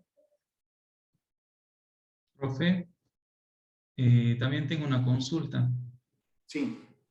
Usted dijo que el recién nacido menor de 2 kilos tiene que recibir una vacuna, una cuarta dosis. ¿Con cuántos meses se hace esa cuarta dosis? Bueno, vos, si vas a hacer neonatología, bueno, bárbaro. Te vamos a preguntarle al neonatólogo. Obviamente, lo que se refiere en ese ítem es que si vos tenés un chico prematuro, va a tener, no solamente, no lo vas a dejar de vacunar porque sea prematuro, al contrario, si es prematuro, va a tener muchas más posibilidades de tener un proceso infeccioso o de cursar mucho más gravemente, digamos, este proceso sobre esta patología que estamos hablando de la hepatitis B, que un chico de término. Entonces no lo tenés que dejar de vacunar. Ya buscará la dosis específica de acuerdo a los kilos que tenga. Eso está refiriendo, me parece. Eso lo maneja el neonatólogo. ¿Entendés? Y eso no te van a preguntar en el pregrado, eso es de la especialidad. Si vos haces neonatología, vas a aprender eso. Habiendo, Vos lo que gracias. tenés que saber es eso, que porque sea prematuro no lo va a dejar de vacunar, sí, va a tener que vacunar a todo. Madre hepatitis B positiva y tenés que darle la vacuna más la gamma globulina más la vacuna. Eso acordate vos. Con que vos sepas eso ya está, si vos sos un médico general. ¿Entendés? Bien, doctor. Bien, gracias. Bien. ¿Qué otra pregunta o duda? ¿Está todo claro? A ver si me echaba ahí algo. Sí, profe. Bueno. ¿La lactancia se inhibe como en el HIV, profe? Las medidas son similares. Ahora bien, en el hepatitis B, como vos tenés ahí la vacuna, no estaría tan en la posibilidad. Si vos me preguntás cuando hablemos está buena la pregunta, de lactancia, como médico general, vos tenés que quedarte con la idea de que nada inhibe la lactancia. Nada inhibe la lactancia. ¿Está claro? Entonces, vos fíjate el hecho de que si nada inhibe la lactancia, bueno, entonces cualquier patología que tenga, incluso medicación psiquiátrica, por ejemplo, que pueda tener la paciente, ¿puede inhibir la lactancia? No. Obviamente verás qué tipo de medicación es, hará una interconsulta con el psiquiatra, cuál es la vida media de esa medicación, y bueno, y cuánto es el índice menor que tiene, en qué tiempo, y en ese momento vos darás, digamos, que la mamá le dé la teta alejada de la medicación, o sea, alejada de la toma más importante de la medicación. Pero nosotros tratamos de que la lactancia no se inhiba por nada. Vuelvo a lo mismo, al mismo ejemplo de África en el HIV. Hay muchos lugares que, por más que sean HIV positiva, van a fomentar la lactancia, porque el bebé a lo mejor no se va a morir de HIV, si no se va a morir de hambre porque nadie le da de comer y pues no tienen para comprar la leche, ¿no? O sea, la única forma de supervivencia en ese caso sería darle la teta. Siempre tenemos que ver el entorno, siempre el entorno. Profe, en el caso de las medicaciones, hay una página de España en la cual se encuentra actualizada. Hace creo que 2 meses eran actualizados, o 1 mes y pico, con toda la medicación que se puede o no se puede dar durante la lactancia y el riesgo que esta puede tener en el feto, digo, en el producto de la concepción, en el bebé y en la madre. Sí, sí, vos podés entrar a la página del Ministerio de Salud de acá nomás, y ahí sale también. O sea, sale cuáles son las medicaciones que tienen más riesgo, otras menos riesgo durante la lactancia, como hablamos. O sea, Sí, eso pasa sí, que es cuestión de ponerse a investigar, nada más. las profes nos Pero decían bueno, que está desactualizada la del Ministerio de la Nación, por eso nos habían recomendado eso. está bien, pero sí, bueno. Ojalá que, digamos, vos, como médico, decís, si le doy la teta, dale la teta, vos tenés que decir, como médico general. Eso estás aprendiendo acá ahora. Después verás si sos infectóloga, bueno, que hay casos especiales, pero vos estás aprendiendo para el 90% de las patologías ahora. ¿Entendés? No. Profe, ¿ya tenemos fecha para el Sí, parcial? siempre hay casos especiales. ¿Vamos? ¿Alguna otra duda? Sí, ya tendríamos fecha para el parcial, profe, que ya está. Yo había dicho que el parcial iba a ser la segunda mitad después del cuatrimestre, en el segundo cuatrimestre. Ya le vamos a dar todas las notificaciones a través de Roxanne. Bien, bien, gracias. En el poco tiempo que nos queda vamos a tratar de poner un tema más que es muy importante, que es el del, permítame compartirlo.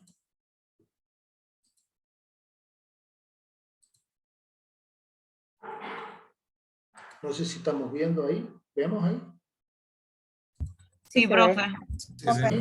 Profe, se ve. Perfecto, se ve, Roberto. Bueno, ¿qué es el estreptococo beta hemolítico del grupo B? ¿No?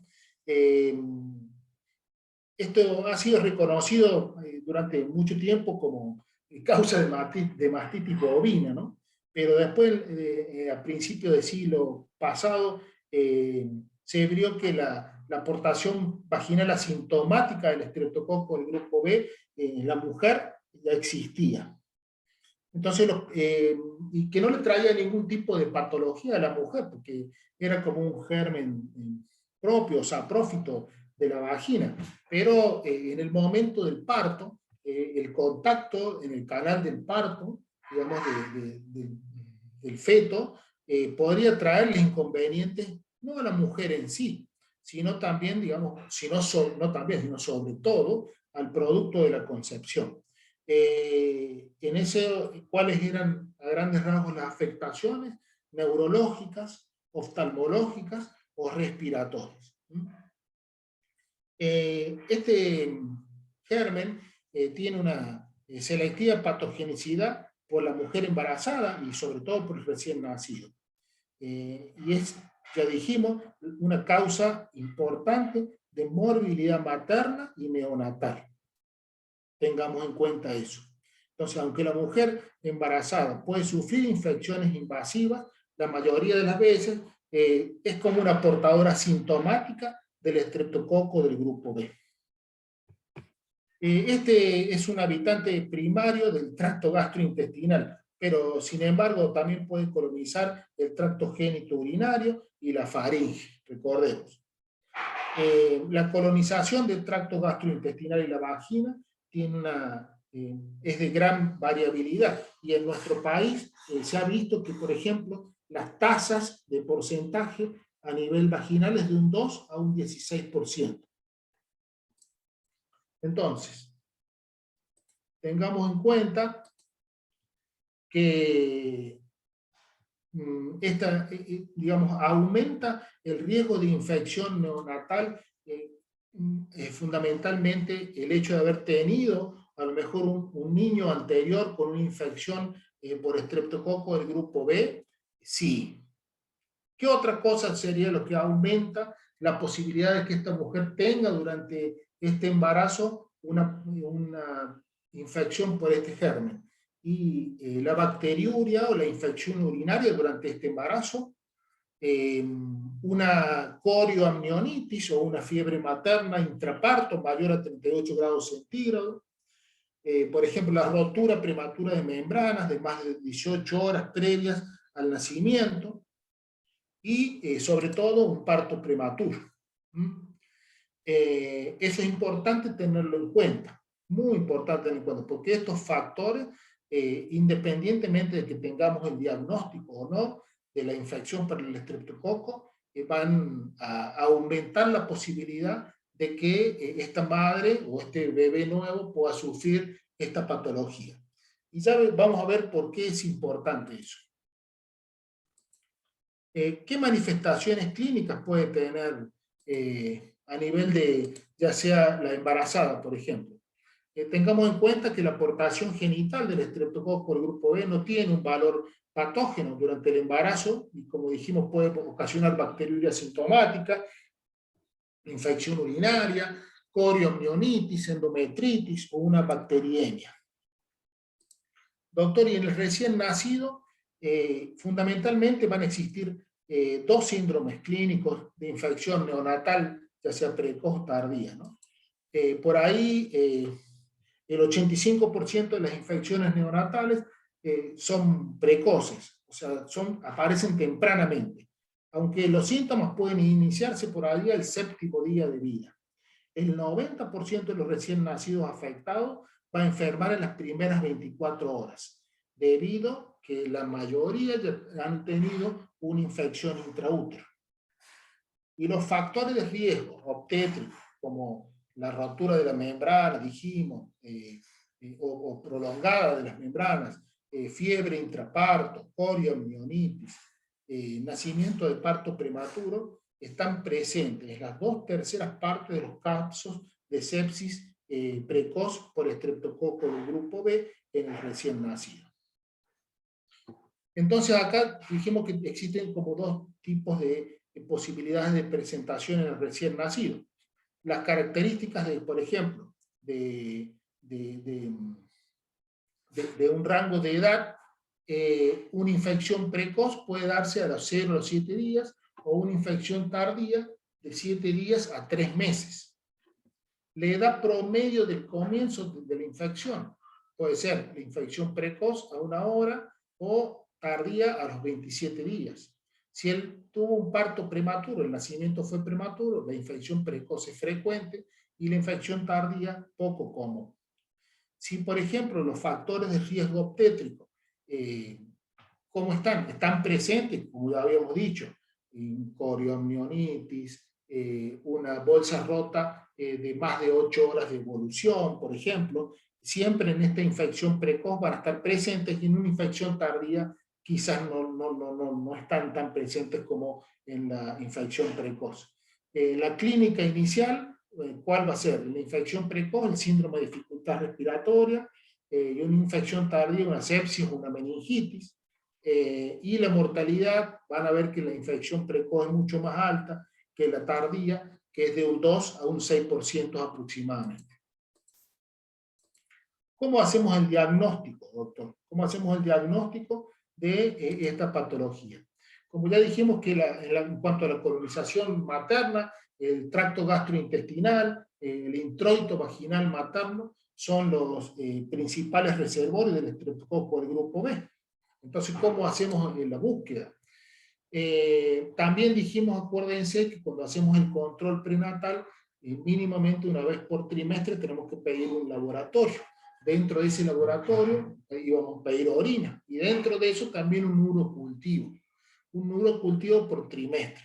Y ¿por qué? Porque tengamos en cuenta que un urocultivo positivo para estreptococo del grupo B durante el embarazo es un signo de colonización materna de alto inocuo, o sea que tiene posibilidades altas de pasarlo, de infectarse el feto en el traspaso a través del canal del parto. ¿Y cómo se hace, digamos, el diagnóstico fundamentalmente? Y se toma una muestra, digamos, del estreptococo después de la semana 35, entre la semana 35 y la semana 37. ¿Y cómo tomamos la muestra? Con un hisopo en el introito vaginal y luego en el recto, introduciendo el hisopo en el esfínter, utilizando 2 hisopos diferentes. No se recomienda en estos casos los cultivos endocervicales ni la utilización del espejo. Colocar cada hisopo o ambos hisopos en un tubo de solución salina a temperatura ambiente refrigerado y lo mandamos a estudiar al laboratorio. Entonces el diagnóstico, si es que no hemos tenido, digamos, un urocultivo positivo para estreptococo del grupo B durante el embarazo, a la semana 35 nosotros tenemos que hacerle un exudado vaginal con cultivo para estreptococo.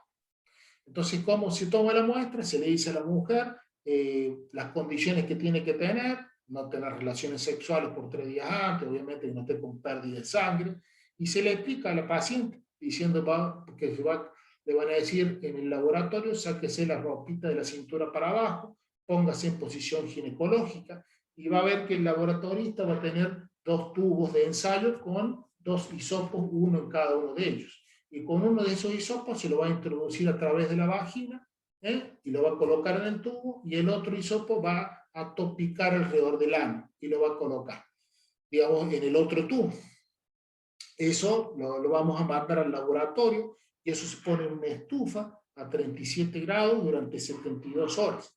Y allí vamos a ver si aparece la presencia de este germen. Si es positivo, entonces ya tenemos que tener en cuenta que esa mama, digamos, tiene estreptococo positivo, y vamos a tener que valorar específicamente qué tratamiento va a hacer durante el parto, con el nacimiento. ¿Cómo prevenimos que esta patología lo afecte importantemente al recién nacido? Y la prevención la vamos a hacer con un tratamiento antibiótico. ¿Y cuáles son esos profilaxis que decimos para prevenir? Porque a la paciente a lo mejor no tiene ningún tipo de sintomatología. Entonces hay que explicarle que ella no tiene ningún síntoma, pero el cultivo para el estreptococo ha salido positivo. Entonces, en el momento del parto va a haber que hacerle un tratamiento previo para disminuir las posibilidades de infección durante el canal del parto. ¿Cuáles son los regímenes de antibióticos que se recomiendan? Como de primera elección, la penicilina G sódica, una dosis de carga, 5 millones de unidades internacionales, y una dosis de mantenimiento, 2,5 millones de unidades internacionales. ¿Cada cuánto le doy, doctor? Cada 4 horas. Como alternativa, tenemos la ampicilina, que es una dosis de carga de 2 gramos, primera dosis, y después le damos una dosis de mantenimiento, 1 gramo cada 4 horas, hasta la finalización del embarazo. En el caso de que la paciente sea alérgica a la penicilina, hay otros esquemas, como por ejemplo, cefazolina 2 gramos, dosis de carga, y dosis de mantenimiento 2 gramos cada 8 horas, o clindamicina, 900 miligramos, dosis de carga, dosis de mantenimiento 900 miligramos cada 8 horas. También podemos dar eritromicina o vancomicina. ¿Para qué, digamos, fundamentalmente, o qué tipo de prevención de la infección por este estreptococo podemos hacer en los neonatos?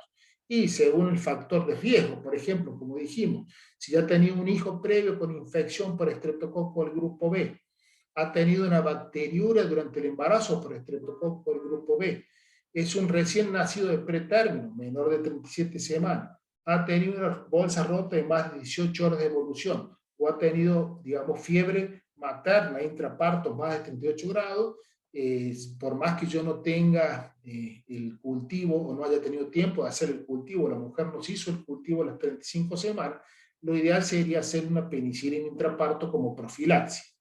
En el caso de que no tenga estos factores de riesgo, no sería, digamos, necesaria la profilaxis antibiótica. Y el manejo del recién nacido, doctor, cuya madre recibió, digamos, la profilaxis antibiótica, ¿cómo sería? Y si los factores de riesgo, el hijo previo con infección por estreptococo del grupo B, bacteriuria durante el embarazo por estreptococo del grupo B, o nacimiento prematuro menos de 37 semanas, y generalmente sí hacemos penicilina intraparto, dijimos. Si no ha tenido, digamos, bueno, un cultivo vaginal y rectal a las 35 o 37 semanas, si es positivo, penicilina intraparto.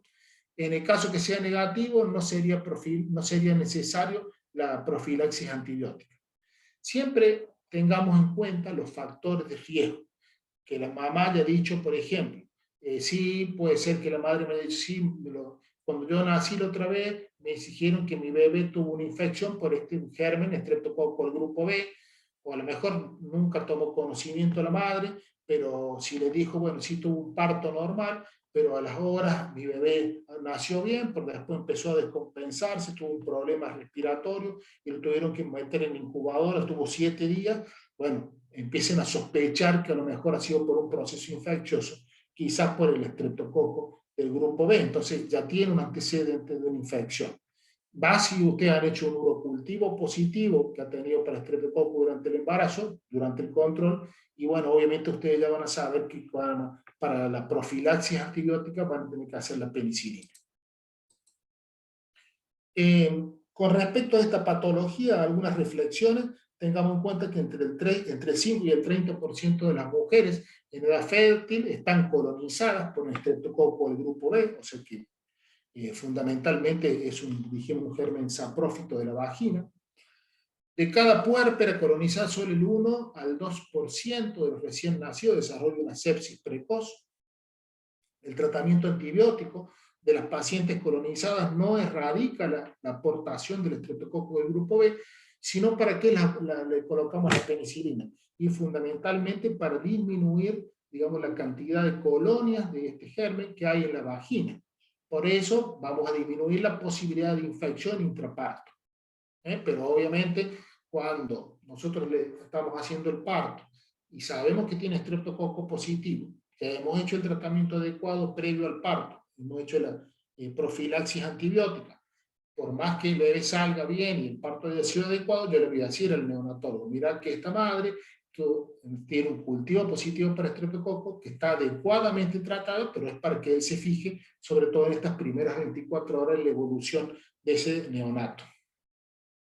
Siempre se recomienda la identificación sistemática de las pacientes colonizadas a las 35 semanas de gestación, dijimos por cultivo vaginal y rectal, y la profilaxis antibiótica se indica en todas las pacientes portadoras por estreptococo y aquellas que no hayan tenido cultivo previo, que presenten, por ejemplo, dijimos, fiebre mayor a 38 grados en el momento del parto, trabajo de parto, prematuro o bolsas rotas en más de 18 horas, las pacientes que independientemente de su colonización tengan el antecedente del hijo con enfermedad invasiva por estreptococo o hayan tenido un urocultivo patológico por estreptococo del grupo B durante el embarazo.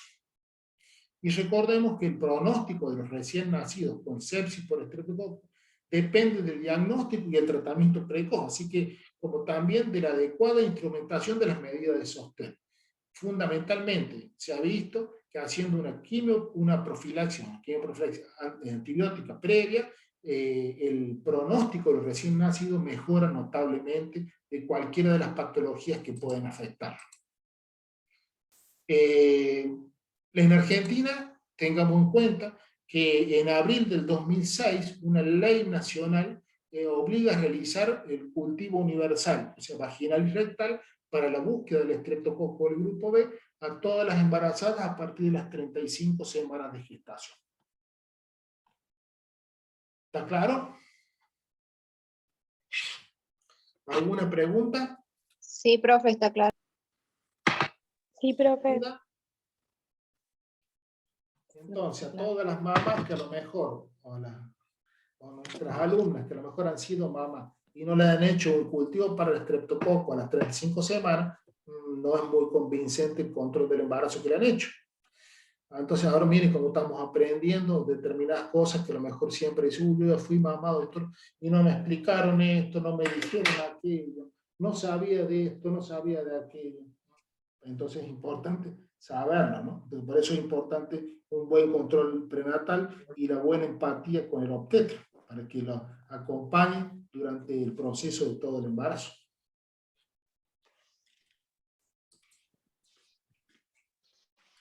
¿Dudas o preguntas?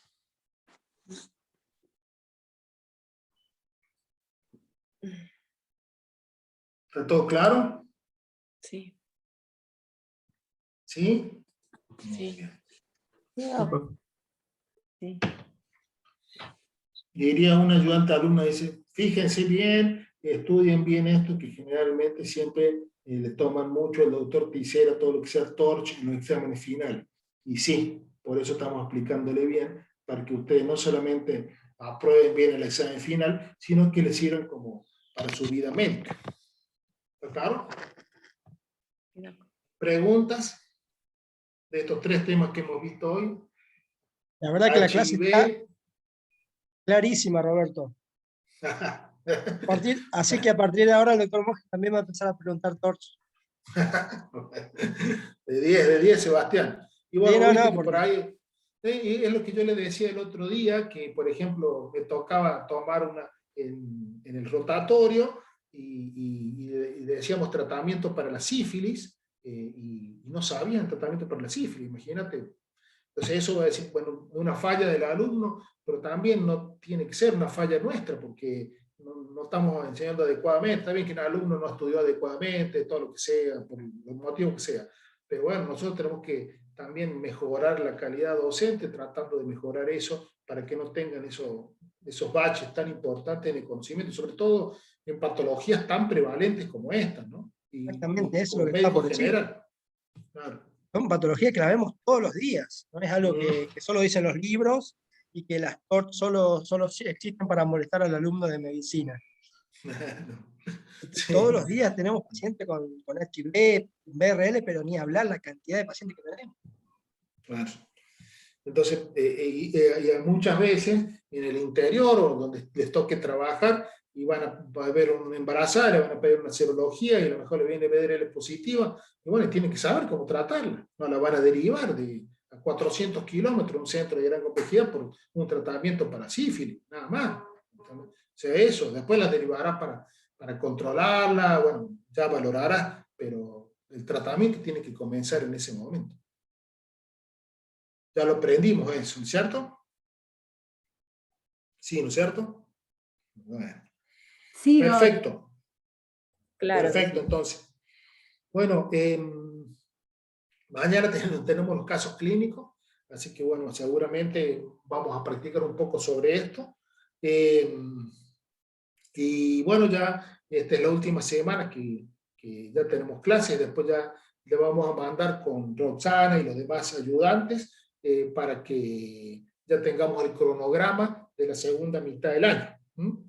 Así que seguramente creo que comienza después del 6 o 9 de agosto, la segunda mitad del año, no recuerdo bien en este momento, pero bueno, ya comenzaremos de nuevo el cronograma para seguir hasta fin de año cursando esta materia, y bueno, espero que la estudien día a día para que después no se le haga una montaña, digamos, para poder atravesarla, ¿no? Y que estudiando un poquito todos los días, bueno, se hace mucho más sostenible esto. Y como ven, hay temas que por ahí son tediosos, ¿no? Y como por ahí un compañero suyo decía, sí, hay muchos protocolos, y qué bueno que haya eso, para que uno sepa cómo tiene que actuar, ¿no? Entonces vos te estudias el protocolo y sabes cómo estás actuando adecuadamente. Y con los casos clínicos, con estos ejemplos que tratamos de incentivarlos, es solamente para ponerlos, digamos, en práctica sobre la vida médica diaria, nada más. O sea, solamente para que ustedes razonen y no sea solamente un concepto, una definición aislada que quede allí y que no sirva para nada, sino que sepan muchas veces los casos que tenemos y cómo por ahí practicar los conocimientos que vamos aprendiendo en la parte, digamos, práctica. ¿Estamos? ¿Alguna pregunta o duda? Mañana de guardia, así que no sé si los voy a poder acompañar a la mañana, pero bueno. Oh, no hay problema, Sebastián, no hay drama, pero bueno, gracias por el acompañamiento de hoy. No, por favor. ¿Alguna duda, chicos? Bueno, no, profe, nos queda por ahora no, profe. No, profe. Por ahora no, dice. Sebastián, no Siempre sé hay si lugar quiere para decir dudas algo. después. Sí, seguro. No, Roberto, me parece que sí, me parece perfecto todo lo que acabas de decir, o sea, está claro y bien didáctico. No hay que saber más de eso, como algunos chicos recién preguntaban algo con respecto a la vacuna. Bueno, eso ya será obviamente un interés de cada alumno que se ponga a investigar, a buscar, pero no viene al caso de lo que es la sistemática de lo que es el diagnóstico. El diagnóstico en los 3 trimestres, siempre tenerlo presente, no confiarse, no ver la cara del cliente y decir, no, esta paciente por las características que tiene no creo que tenga una BRL positiva, no, porque vive en el centro, no creo que tenga toxoplasmosis, y bueno, sabemos que eso no pasa por ahí, y entonces tener bien presente, para los que van a ser en primer lugar médicos, al día que se reciban, buscar la serología en los 3 trimestres y después, bueno, ir desglosando en base a cada uno o cada resultado, cómo se hace el seguimiento y el tratamiento, ¿no? Perfecto. Gracias, Sebastián, por las palabras y gracias por eso que también concuerdo, y siempre algo que nos decía el profe, que las ITS no respetan clases sociales, ¿no? O sea, por ahí digamos, por ahí uno dice, sí, no, pero mi novio tiene la 4x4, mire el departamento que tiene, mire, va a la universidad, va a 5º año de medicina en la UNLAR, y por ahí no tiene nada, es bueno, es re bueno, ¿no? Y no tiene nada que ver eso, o sea, cualquiera puede tener una enfermedad de transmisión sexual, cualquiera de nosotros puede tener. Y bueno, lo importante es diagnosticarla y tratarla adecuadamente. Tal cual. Ahí lo vemos al doctor Adolfo también, que grande Adolfo. Hola. Parece un actor de cine ahí, Adolfo, con lentes, así, muy bien, ¿eh? Estábamos escuchando acá, muy práctica la clase, muy buena. Así que bueno. Bueno, te agradezco. Chicos, les sirve. Espero que sí, eso. Es lo que uno quiere y anhela. Y siempre lo que como decís vos, lo que se pregunta en los exámenes finales siempre es lo que uno ve en la práctica diaria todos los días. Sí, ¿cierto? Y lo que ve en consultorio no es nada más. No se sale de ahí. Y así que eso lo tienen que saber bien. Exactamente. Bueno, gracias Adolfo, gracias Sebastián, gracias a todos por estar y bueno, abrazo, lo estamos viendo entonces mañana en los casos clínicos. ¿Ah?